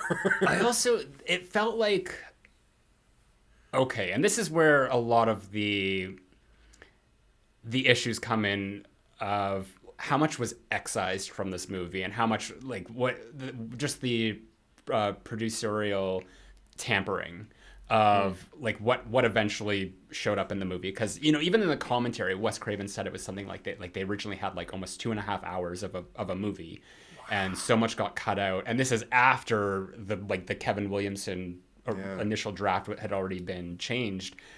And I feel like there's kind of a it's laid out there of this this arc for Gale of just having this jealousy and resentment of Sidney. And it starts when she's watching the little video on her computer of Sidney being interviewed by special guest cameo Nancy O'Dell for like the third time now. And it's she's just kind of like, okay, because I love that. I love that competitive angle to her. Just like, I'm the one who does this. Like, I'm going to do this. And just like, there's even like deleted scenes of Dewey and Gale like waking up, and she's just like, are you going to go to the book signing? And she's like, has she ever been to one of mine? So there's clearly like there's this resentment there. And when she does show up, she's just kind of standing in the corner, and she's got her arms crossed, and she's looking at her, like she's not even looking at her. She's just kind of like looking off to the side, like very like sorrowly, of just like, this isn't good. Like, I shouldn't be here. This should not be my life. and then her walking up to Sidney, and there's this exchange that doesn't feel like particularly impassioned. Like it doesn't feel like two friends who haven't seen each other for a while. It's just like, oh wow, like it. I haven't read it yet, but like it looks good or something, and they hug, and it's part of their trajectory because like like the Scream 1 and 2, they meet each other and there's the punch and the slap, and then Scream 3 is kind of like the do we hug, don't we? And this Sidney, wow. Didn't know you're yeah, exactly. Very and then this one there's like kind of the hug. It's still like there's a frenemy vibe to it. Like there's just kind of like hi, and even on like Sydney's end because she like hugged. She's just like it's good to see you, Gale. But then like she sees Dewey coming behind her and it's just like almost like Dewey, like get out of my way, Gale. Yeah, because Dewey's the one she's really happy to see. Yeah, and I love that because it's like and there's like it's never really focused on, like they don't put enough in there, but like just because like Courtney and Nev are so good at what they do that they are able, and like Wes Craven as well, that they're able to like, we still want to get, like we want to keep the essence of these characters and show it, even though the script and the producers aren't allowing us to have this, we're still going to show that these are the characters that and they're still like, these are emotions that they still have regardless of whether they get sorted out. And they're never going to see each other and be like, hi, oh my God. They're never going to do that. Yeah, no, not at all. But it's, as you call it, like the button of a movie, because there was one initially in this, which was like the post-credit scene, we'll call it, where they show up at the hospital room at the end, or Gale and Dewey, and Sydney's laying in bed, and Judy is there with like dropping off lemon squares, and they're having a conversation. They're like, so are you going to write a book on this? And they're like, I don't know, maybe. Are you? And like, I don't know. And then Dewey says like, maybe you guys should write it together. And they're like, nah. And there's almost like, it's almost like they're capping off this storyline that was never even really a storyline, but just sort of like showing that there's still this tension between them. And it was sort of like, because that was her arc. And it was just like cut short halfway through the movie because it was just like, okay, we don't need you anymore. We'll let you know when you need to come back for the hospital scene at the end. Well, and for me, I just kind of feel like she's in a place where she's blocked and she's trying to do the thing that she does. And here she's seeing her kind of, would be, could be, might someday, maybe never be friend, Sidney, is like achieving like this incredible success and everything like that. Because don't they make when she says the J.K. Rowling line right after, they just like, except for all the book sales and the box office. Except for all the transphobia and... Right, exactly. Minus that too. The movie wasn't made late enough, but yeah. But basically what we associated with that team at that particular time. Yeah. And so even the success she has is moderate, compared to, I guess, the way she esteems herself or the way she would like to see her career going, which is why it's sitting at the keyboard again, making it happen. Well, if she gets down to the business of Woodsboro, because what does she do? She writes books about Woodsboro and about the murders that happen in Woodsboro. So if she gets down to the bottom of it and gets to it before anybody else does, she can write the book and she can be, like, I was there and I saw, and here's the thing, and and she can do the audio book and and everything, and then get interviewed and then, get all the coverage, because now it's legendary, like now a whole new generation can find out about the Woodsboro murders and, and emulate the Ghostface killers. And, she'll have, I don't think she thinks this far ahead, but she'll probably have, subject matter for life. But ultimately, it's a chance. And that's why the next thing is just her pursuing until she's literally taken out, which is what usually happens with Gale. Yeah, basically it's just like, sorry, you're not allowed to participate in the climax. Now you get shot. Boom, there she's shot. Yeah. Yeah. There were a few things that annoyed me with not her, but just like kind of like the way that she was written. Well, the only thing is when she sets up all her equipment And she goes into the car and she's on the dictaphone and she's just like, I never would have imagined like blah, blah, blah, like that's fine, like that's all Gale. But then she looks on the monitors and clearly like someone dressed in a ghost face costume is sabotaging her cameras. And she's just like, huh? It's almost like she recognizes what it is, and then she gets on the phone with Dewey, and then she's just like, whatever, I gotta go fix my equipment. And it's just like, are you, that could have been the killer though. And it's just for her to just go in there and just like, oh no, fixing my equipment. Like it just seemed like it was almost like they had dumbed her down just to like get her into this contrived scenario where she is going to allow herself to get attacked. Because I know like we've seen Gale before where she puts herself in scenarios where she does, you know, like is vulnerable, but that just seemed particularly egregious to me that she would be that careless. Okay, I agree with that. I mean, again, record skip moment for me where I was just kind of like, go fix your equipment. But I mean, like, I mean, they already know where it is, so you fixing it isn't really gonna like, what are you gonna put it? Are you gonna hide it more? What are you gonna do? Yeah, but because did she not say on the phone? Like maybe I'm misremembering, but when she said like, Dewey, the killer is here. Right. So it's just like, what do you have for protection? You know, Sidney would go in there with like a knife or whatever. Gale's just like, you know, she's got her Although purse. I don't know if she says it then or if she says it when she finally finds their equipment while she's fixing her equipment. I mean, if it could have just, it could be as simple as like a line change instead of like, I got to get in there and fix the equipment, fix my equipment. I got to get in there and find out what's going on. Are you with me or aren't you? Something like that. There's a lot of editing issues in this movie. I mean, aside from like script problems, but just like the editing is not good here. Patrick Lussier, who did Screams 1 to 3, at this point in his career, he was already directing movies, so he wasn't the editor on Scream 4.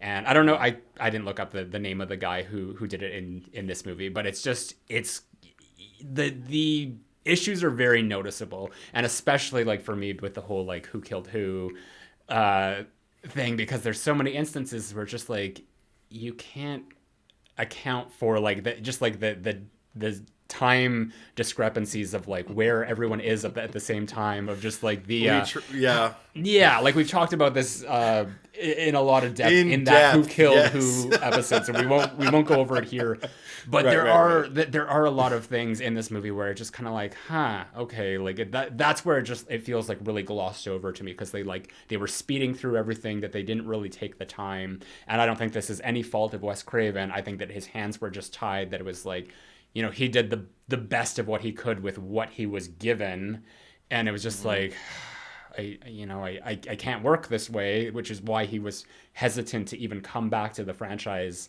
to begin with, especially after like all the shit that he dealt with after working with them on Cursed.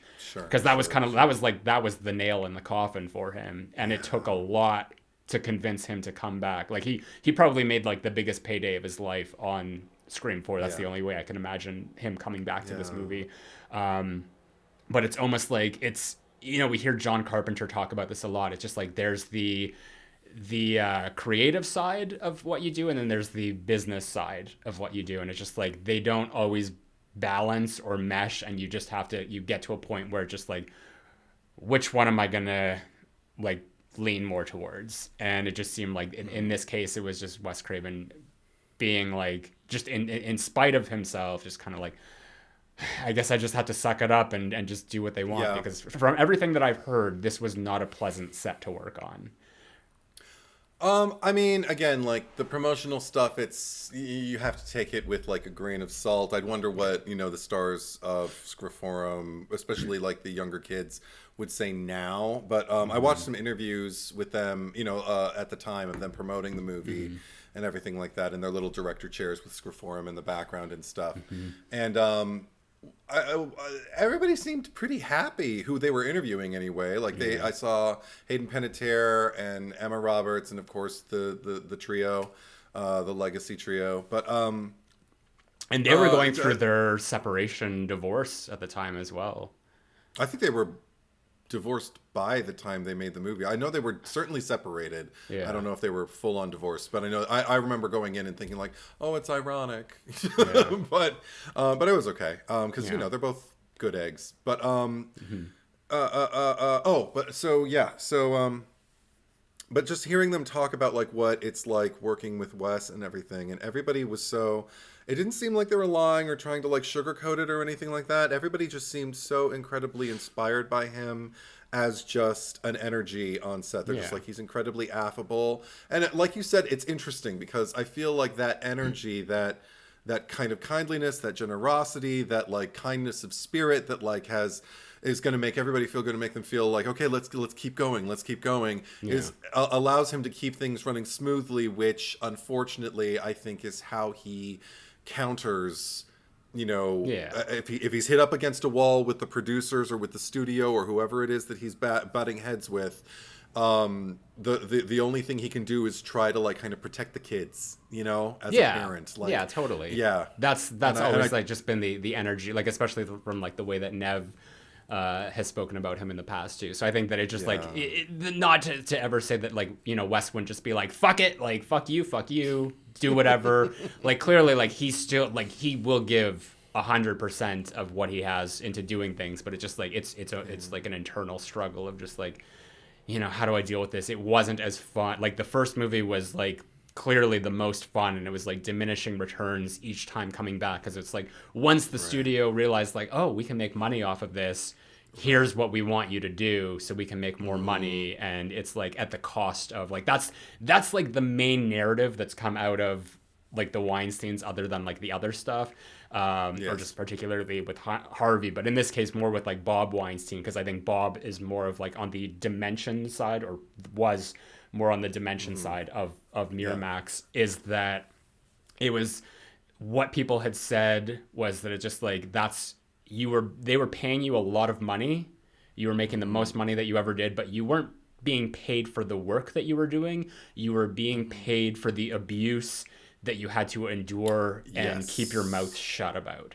And that like can manifest into like major mental and psychological issues. Like that's the trauma of these of these movies. Like that's that's like that shit. Like I've had jobs where if you make good money but you're working with just like really heinous people who are abusive towards you, and they know that they can get away with it because you're making good money, like they will do that. And it is almost like, what, we pay you well, so shut the fuck up.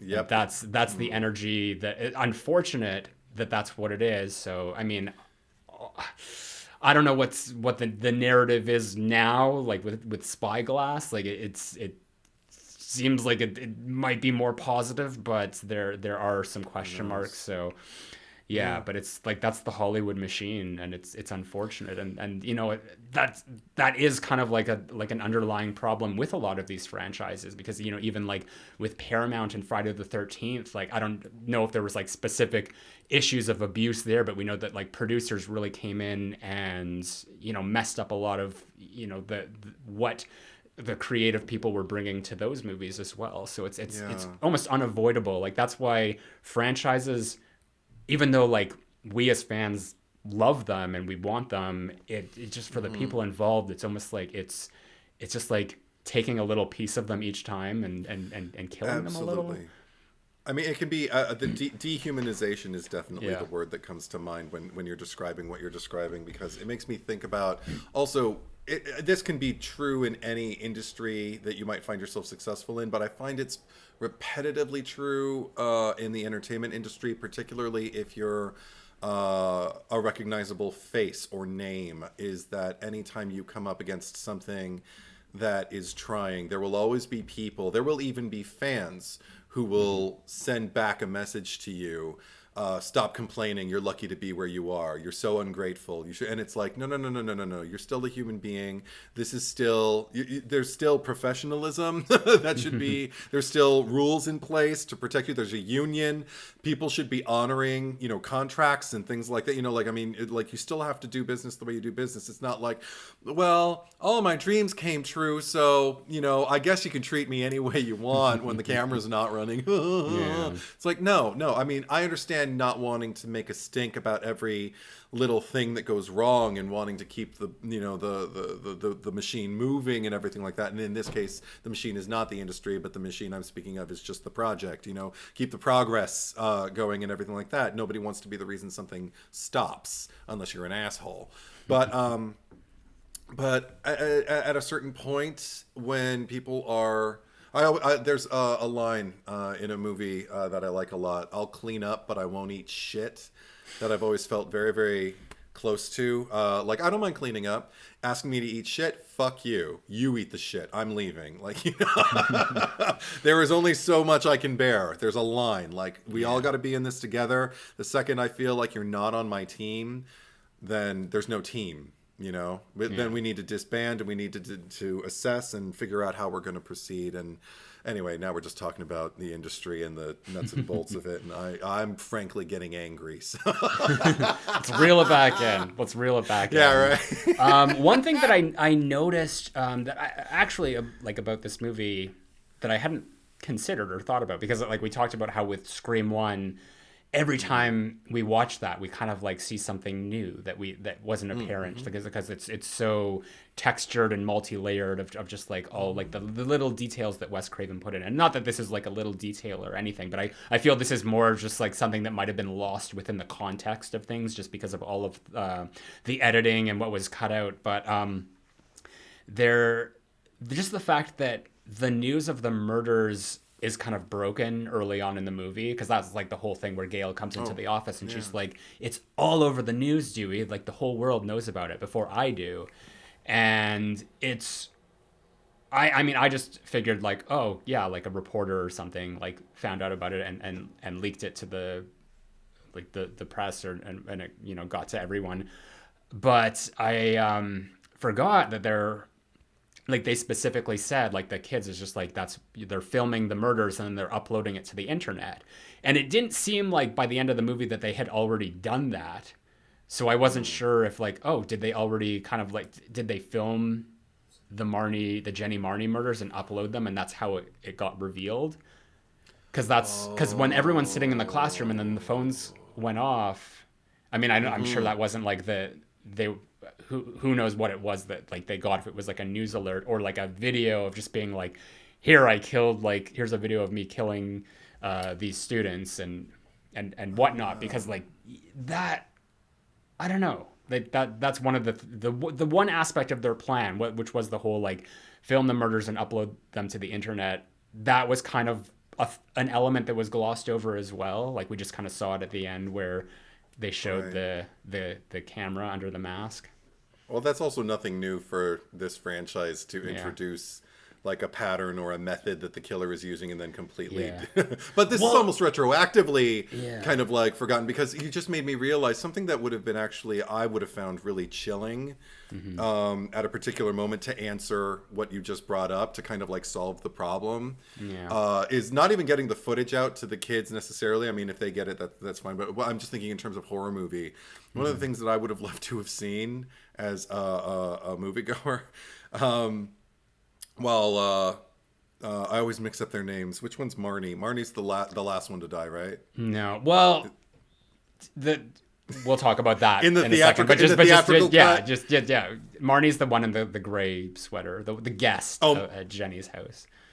Okay, so Jenny. So when Jenny is like clawing her way across the garage and everything like that.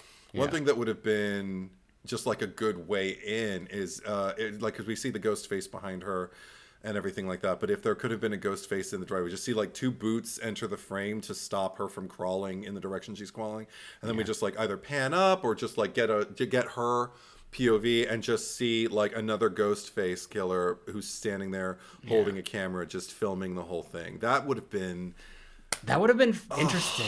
Here's the problem with what the pattern of the Scream movies, that it's always like, surprise, there were two killers. Like at this point, we know that there's always going to be two killers. That they may as well just kind of like present that from the get-go, that it's going to be more than one. And okay, here's the thing. I never want to see there be three killers. I think that's overkill.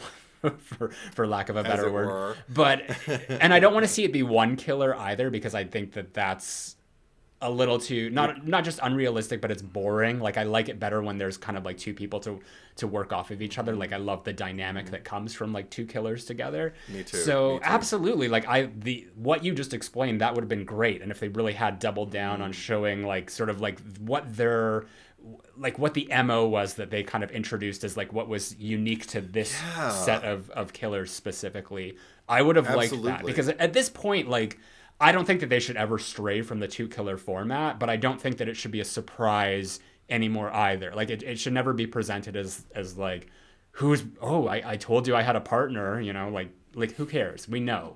We get it. Like just stop doing that already. I mean, I don't mind if like somebody speculates at some point in the movie. I mean, I don't know who's going to believe it, because also I don't know about three killers either. That gets too sloppy. That's too many loose ends. I don't want that to be like their way of being like, how do we keep this fresh? Let's have three killers.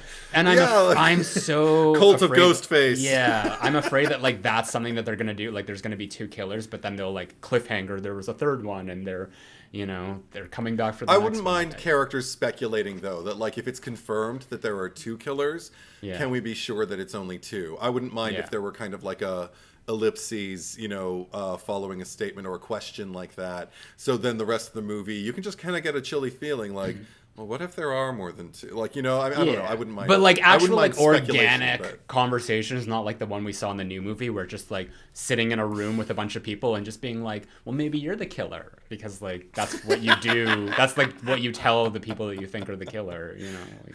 I'll address that when we have that pod. But yeah. In another 10 episodes. Yeah. There was. There was another thing, because they mentioned or during the press conference, because Gale comes out, and maybe this is another, and again, it's not her, it's the writing, because there's like, what do you make of like the fact that the killer is following the pattern of the original Woodsboro killings, and just like, how are they following the pattern of the killings? Like so far, it's already gone off of whatever the pattern is, because in the original it was like Casey and Steve, and then the next day. Not even the next, it was like 2 days later, it was Principal Himbry, and then Tatum eventually at the party later. But by that point, it was the two girls, and then the next night, Olivia. Right. So it was like, what do you mean pattern? Like there is no, it was almost like the thing that everyone criticizes about Scream 2, where it's just like, oh, we've got a copycat. And I don't mind that stuff. I thought that was like a fun little red herring. But here it's almost like, what do you mean? Like, it's not... I know it was more so just to kind of emphasize the remake angle, but it was like, this isn't like the original. Just in terms of like the patterns of the killings. I don't know, that minor gripe. There's so much more that I have problems with in this movie other than that. Okay. You want to cover anything else? Are you ready to wrap this up? What do you? No. I mean, I'm good.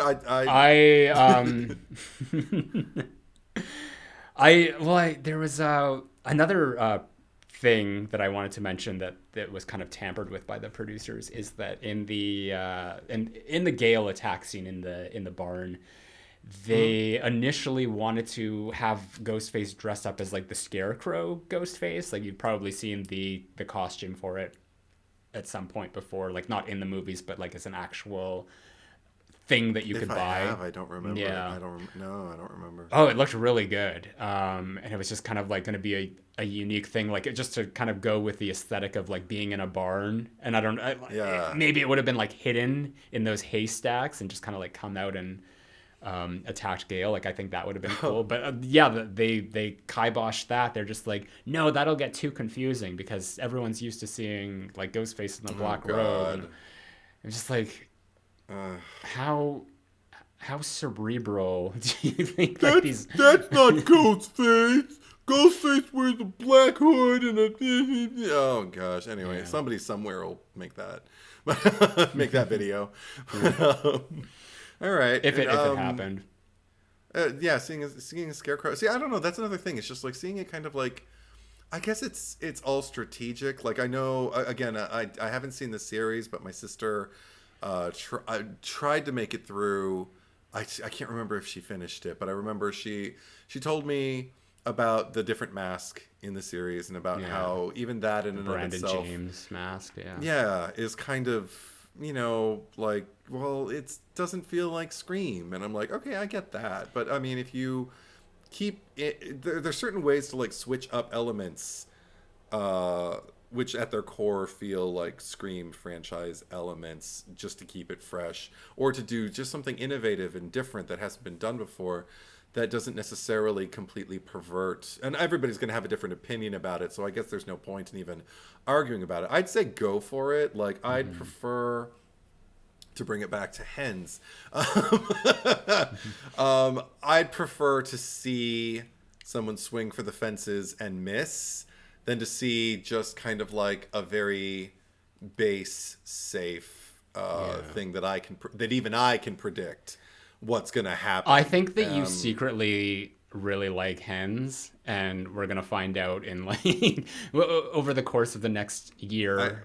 I've only seen it twice. I tried. I'm not there yet. If I get there, well, no, I'm picking up what you're putting down, because I do understand, and I think that's kind of like a thing with this movie and 5, that it does play things really safe, just in terms of like the risks that it takes are pretty basic, and that's why like I've always said personally, like why I don't kind of respond to this movie as much as I do to at least 2 and 3 now, is that Scream 4 kind of like coming out 11 years after the last movie, it didn't feel like they were making the best Scream movie possible. It just felt like they were making another Scream movie. Whereas like with 2 and 3, even though 3 didn't land how it should have with audiences and critics, it still felt like they were trying to make the best possible movie at the time of what it was. And when Scream 4 came out, it was just kind of like, it doesn't really matter. We're just making something, and we're putting like slapping the Scream name on it, and it's following all the formula and doing what it has to. But that's kind of like, by the time it ends, like we get to the final scene and you have the trio there, and it's just kind of like, oh, like what a minor inconvenience that all was, which is exactly how I feel like for these characters, that's what it felt like at the end of the day. It's just it was just another Scream movie. Like, there were no stakes in it for any of those 3 characters. They were the same people from the start of the movie that they were at the end of the movie. Like, nothing had changed for them in their lives. Where if you look at Scream 1, 2, and 3, every single one of those characters went into that movie and came out as a different person. Even the new one, okay. You could argue that there was more of a journey for what little that they all had to do in terms of their respective appearances in that.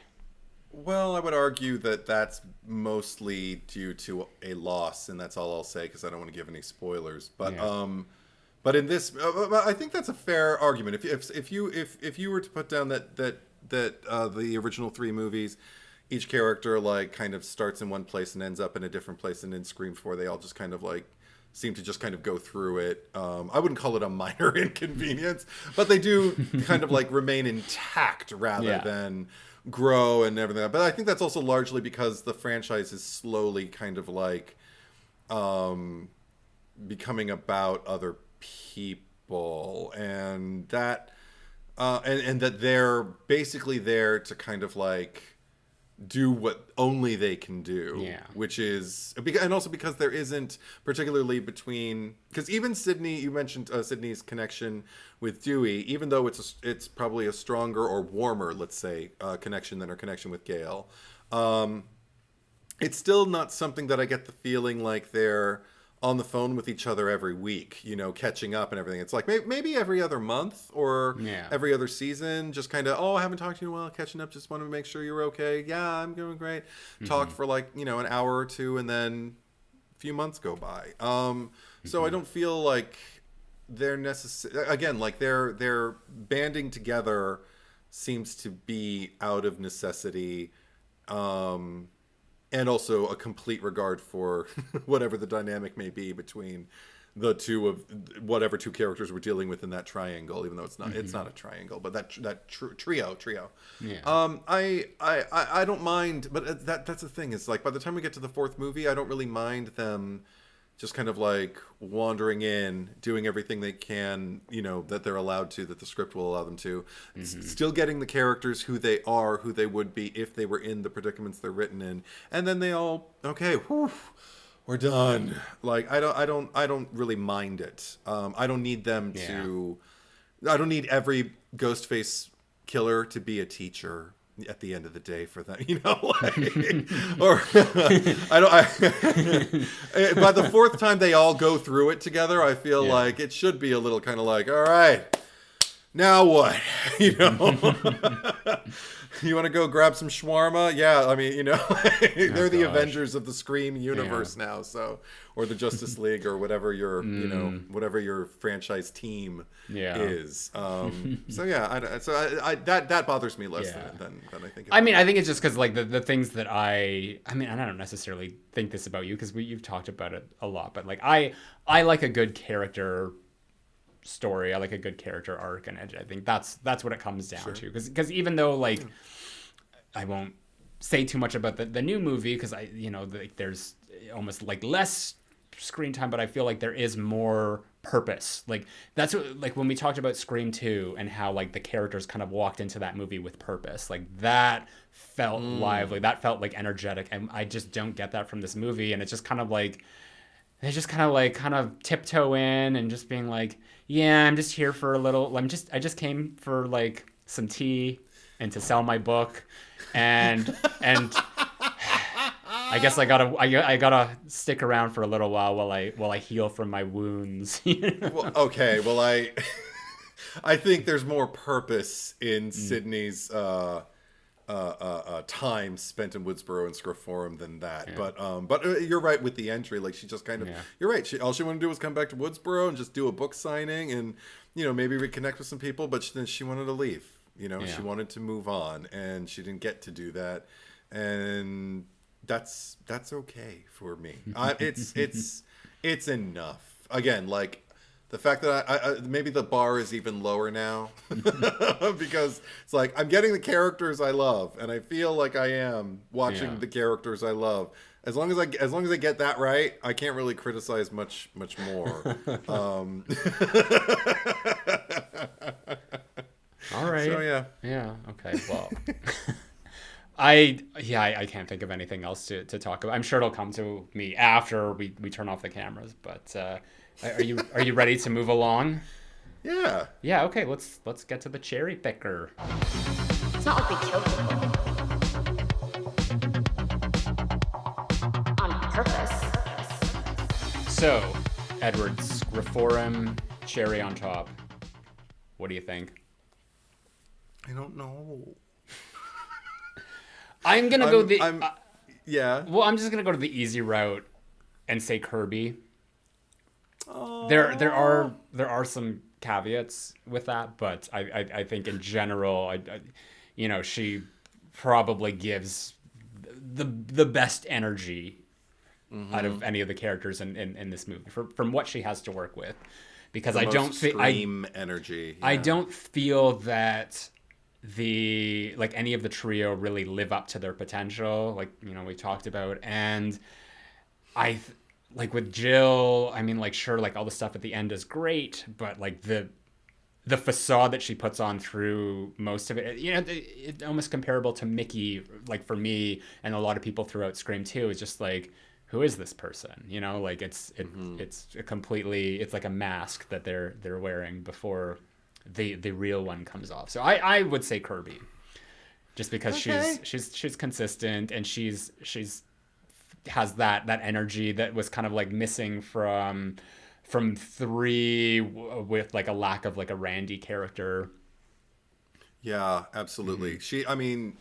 even down to, I mean, I mentioned the final girl of it all with Sidney on her, I mean, like perched on her shoulder. It looks like it in the shot, but even just like the way, again, her proactivity in something is, you know, I don't know how many people would remember it even, but just the determination on her face as they're sitting in cinema club and they're explaining the whole you know, surveillance thing, and she just holds up the phone with the working, you know, like the immediate feed and everything like that, and shows it to Sydney with there's this like unspoken connection between them.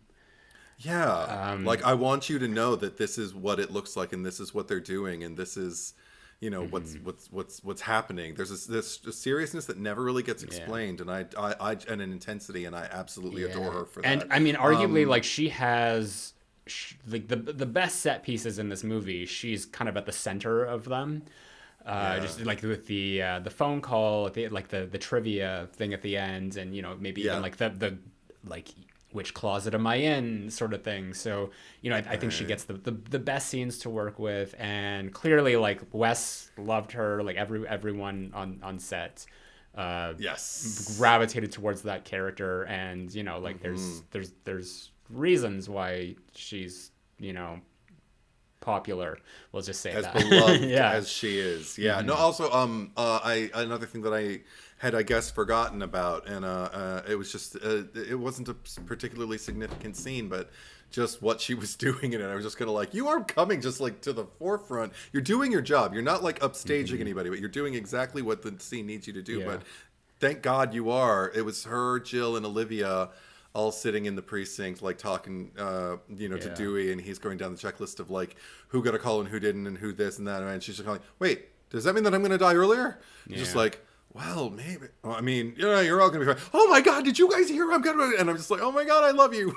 I mean, I'd almost argue that like, if this should have been her movie as a final girl, because everything that, like, we talked about this before, like the sort of like the entrance, like, you know, in when we talked about Friday the 13th, of like how, you know, like this is Alice's movie as the final girl, because we, like, even though Sidney comes into the movie first, like Herbie's the one that has like the bigger entrance when she's speeding down the suburban street that we meet her, and then it's just like we're sort of just like introduced to Jill kind of like as a throwaway side character of just like we see her come into the picture through Kirby's perspective, which should have been like a major clue that like this wasn't Jill's movie as a final girl. But I liked how the seeds were planted that like this is an important character. This is like a good character who's like we shouldn't think is the killer. Like she's clearly on Sydney's team, and had the deck been dealt differently, like, you know, she would have made a really good final girl in any other scenario.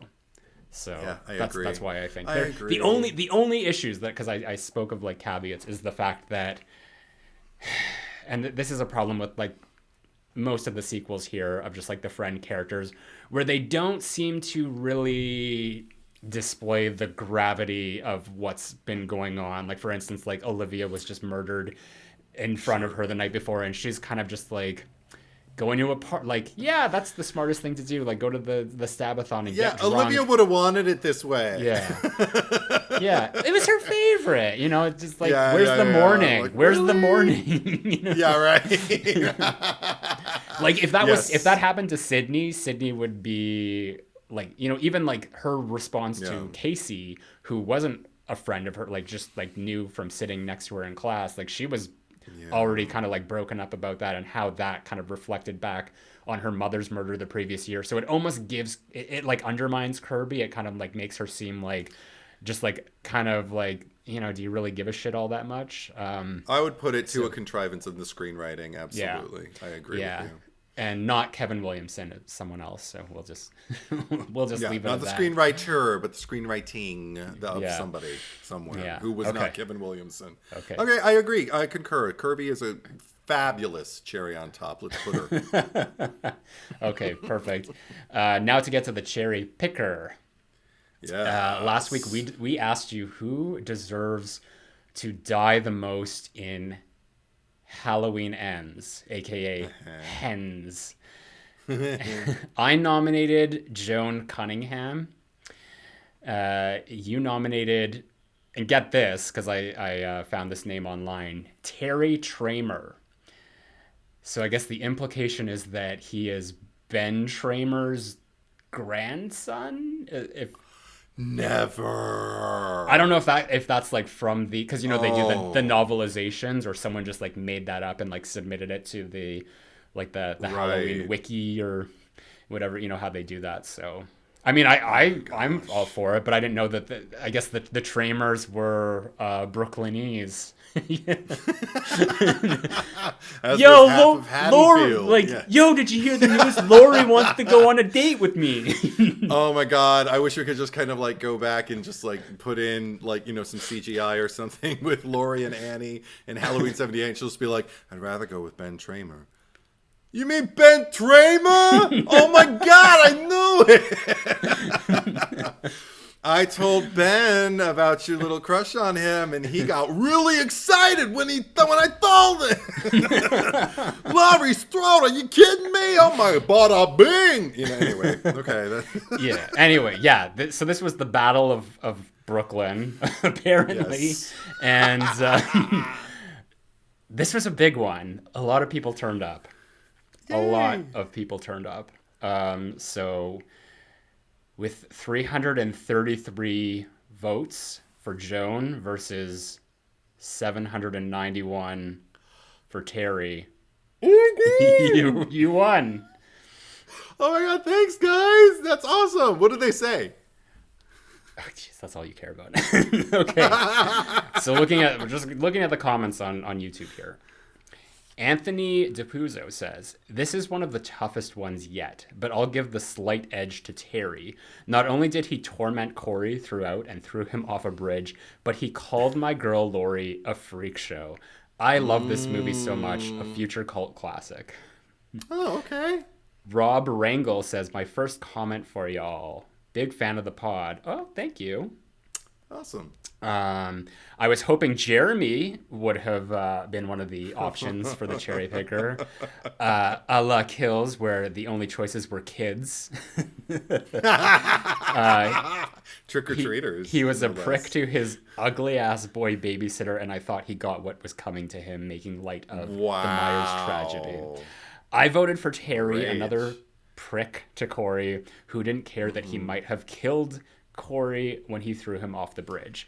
His tune changed real quick when he wanted beer once he realized who Corey was, and also made fun of Lori's trauma for no reason. Just because your dad is an asshole to you doesn't mean you should be an asshole to others. Hear, hear. Yeah. Mandejo says, have yet to watch it, but based off these pics, I'm gonna go with Terry. He looks like the dude that broke my heart in college. Oh. Sorry, I'm not laughing at your pain. I just thought that was funny. No. It was a funny comment. It was very humorous. Thank you for sharing with us, though. That's awesome. I hope you got over that. Yeah.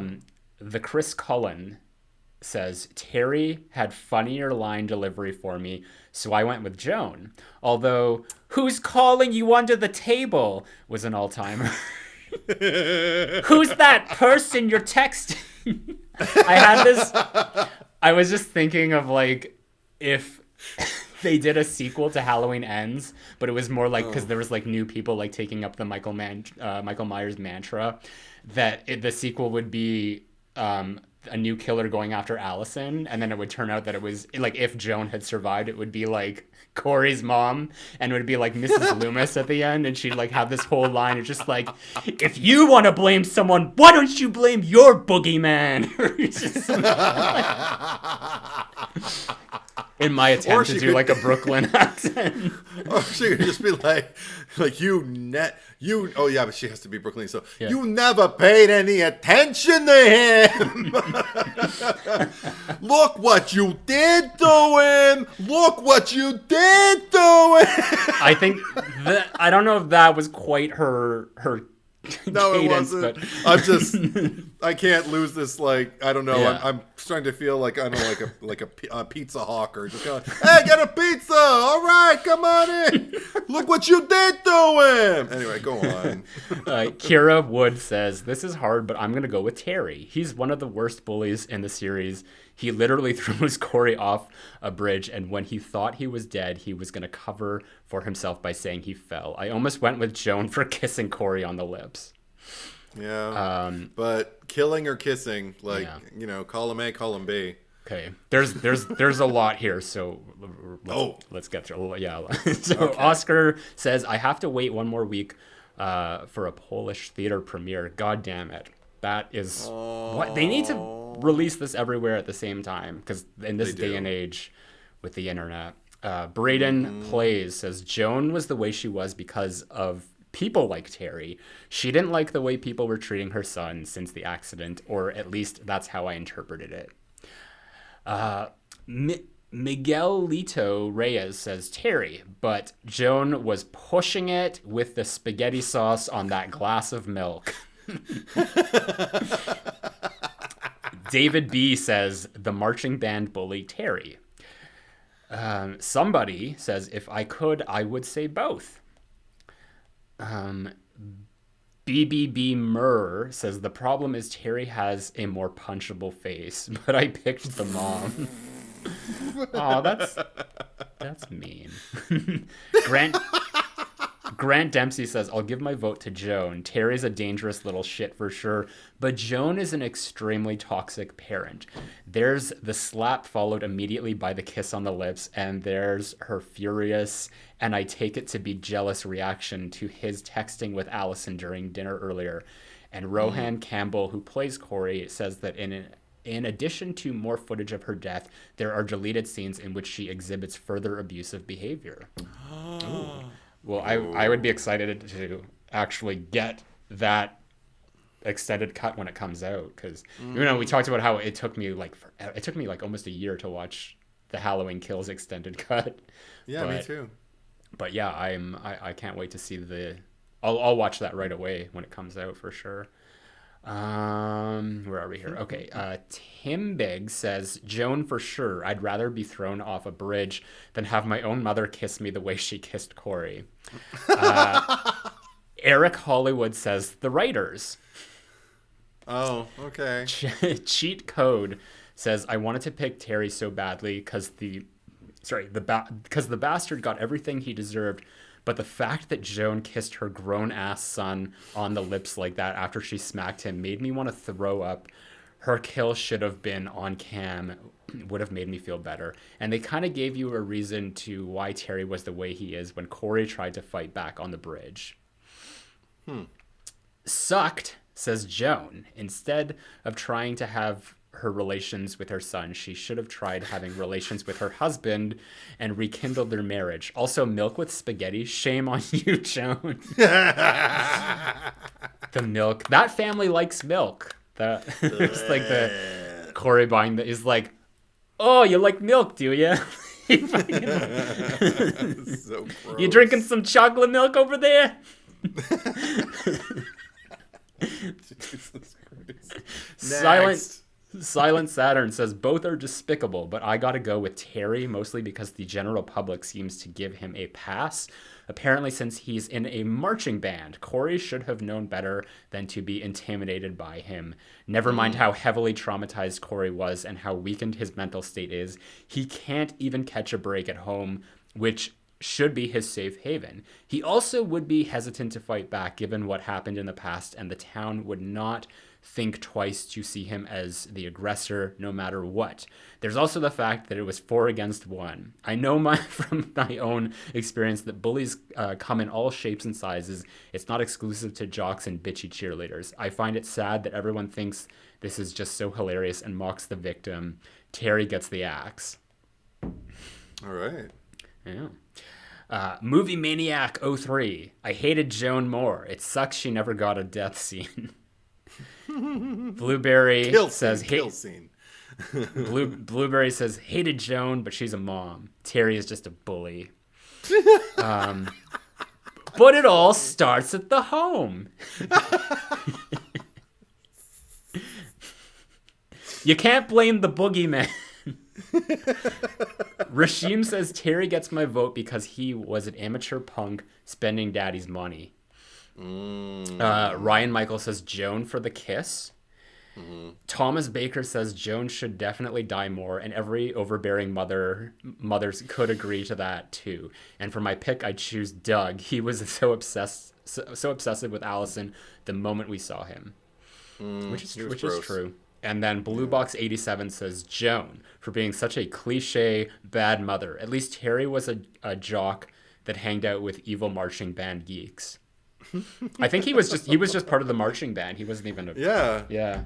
They were all the marching band with the one guy with his little drumstick. When he's like, "You did something messy," I'm like, "Fuck you, mullet."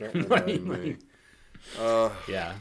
Anyway, you got this one, so you get first dibs. All right. This wasn't hard for me to think of. Because there was a character who I never really took that much notice of before, who everything he did bothered me. And that is, of course, Robbie Mercer. The only thing I ever really kind of remembered Robbie for before was Cinema Club and saying that he's gay, if it helps, before he finally gets it in the movie. I forgot how much he sexually harasses the girls, namely Olivia, and the way he... I don't know, just condescends in his speech to them. And it's not like Charlie doesn't do the same thing, but there's something about Robbie's that feels a little bit more aggressive, a little bit more perpetual, like it's just ongoing. And there's absolutely nothing that I like about the character at all in the entire movie. I think he's gross, and I think he gives Cinema Club a bad name. So yeah, that's my choice is Robbie. So you're going with so you're gonna choose the one who doesn't kill anyone over the one who does. Yeah. Like I said, Charlie did plenty of wrong things too, but Robbie really his presence on screen really bothered me. Okay. Yeah. I apparently I've been told that I kind of have a pattern with these the cherry picking of the Scream movies, in the way that I seem to always pick like traditionally non-characters for the cherry picker. So I'm going to continue that tradition here and pick another non-character, and that character's name is Mr. Baker, the teacher of the classroom. For the sole reason is I could not find a different non-character, but also because before he is interrupted by the phones alerting everyone of the murders, he is about to say that the essays are due tomorrow or next week on why Woodsboro is the best, and then cut off. So what is this? What is his curriculum that he's?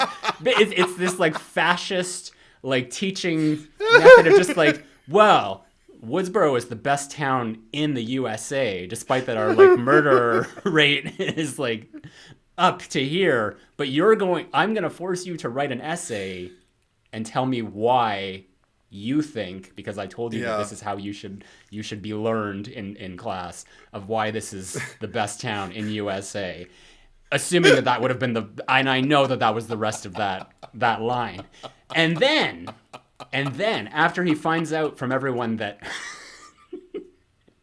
Jenny and Marnie are killed, he proceeds to do that thing where just like, everyone settle down, we're still in class, like, so now it's almost like a teacher, because it gives him power, and once that power is interrupted, everyone's had a teacher like that. Everyone's had like an authoritative figure who cannot handle when the limelight is taken away from them, when they no longer get to control the room. And because of that, I think that he is the victim that this movie never had, that they should have had. And I've read a copy of the script where this character is in it more.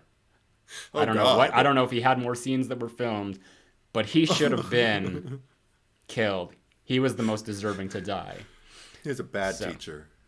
Bad teacher. So, Given Pleasantville level assignments.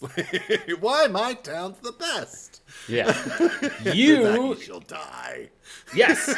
So, those are your options. You can vote your heart, vote your conscience on Patreon, Instagram, or YouTube. Your options are Robbie Mercer, who's, Yes. you know, misogynistic and maybe faking being gay for reasons of For the last moments of his life. yeah. He got to be gay for like all of 2 seconds. If it helps. God. Yeah. Or Horrible, Mr. worst kind of Baker. person. Mr. Baker, who's probably a toxic, narcissistic gaslighter. We'll see. Probably. Yeah, I mean- this was too much for you. But those are your options. Are you gonna be okay? I'm gonna be okay. Just keep going. All right. Keep going, please. I would like to. I would like to welcome some new Ooh. Patreon supporters who are here after last week's Hens episode.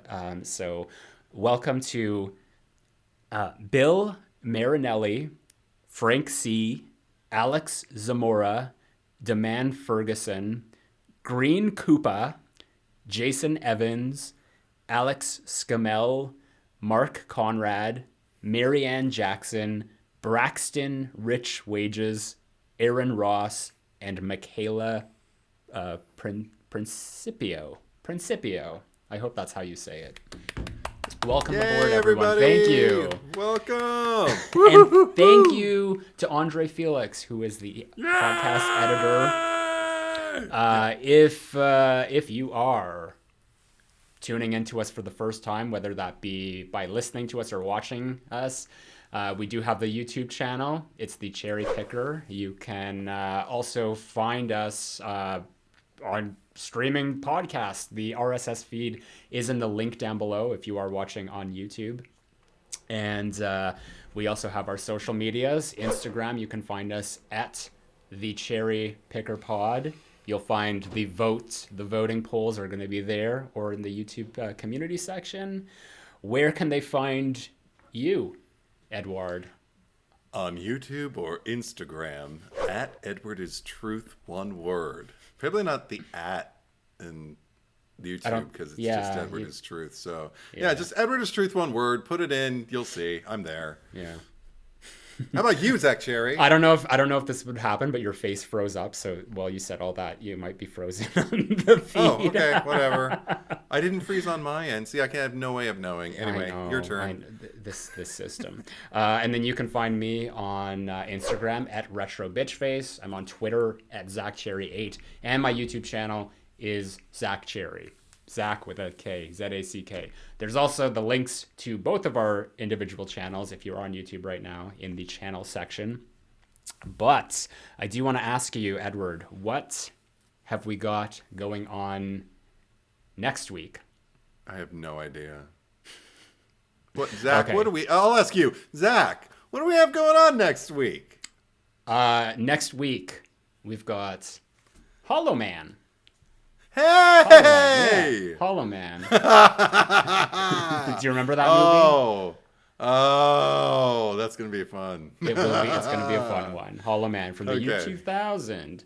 Also, I forgot to mention, if you are supporting us on Patreon, the Freddy Krueger tier, you do get to get access to our bonus episode, the Cherry Picker After Dark. And even though it is already past Halloween by the time you're listening to this, we did do our Halloween spooky season special, which you can go on there and watch it. We talked about the whole controversy with Jamie Lee Curtis and Yes.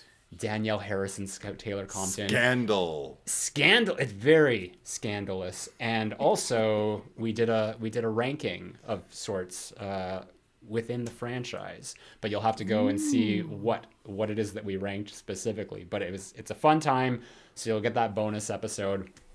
We'll be back with Hollow Man next week, so thank you for watching, thank you for listening, and I already said we'll be back, but yeah, we'll be right back.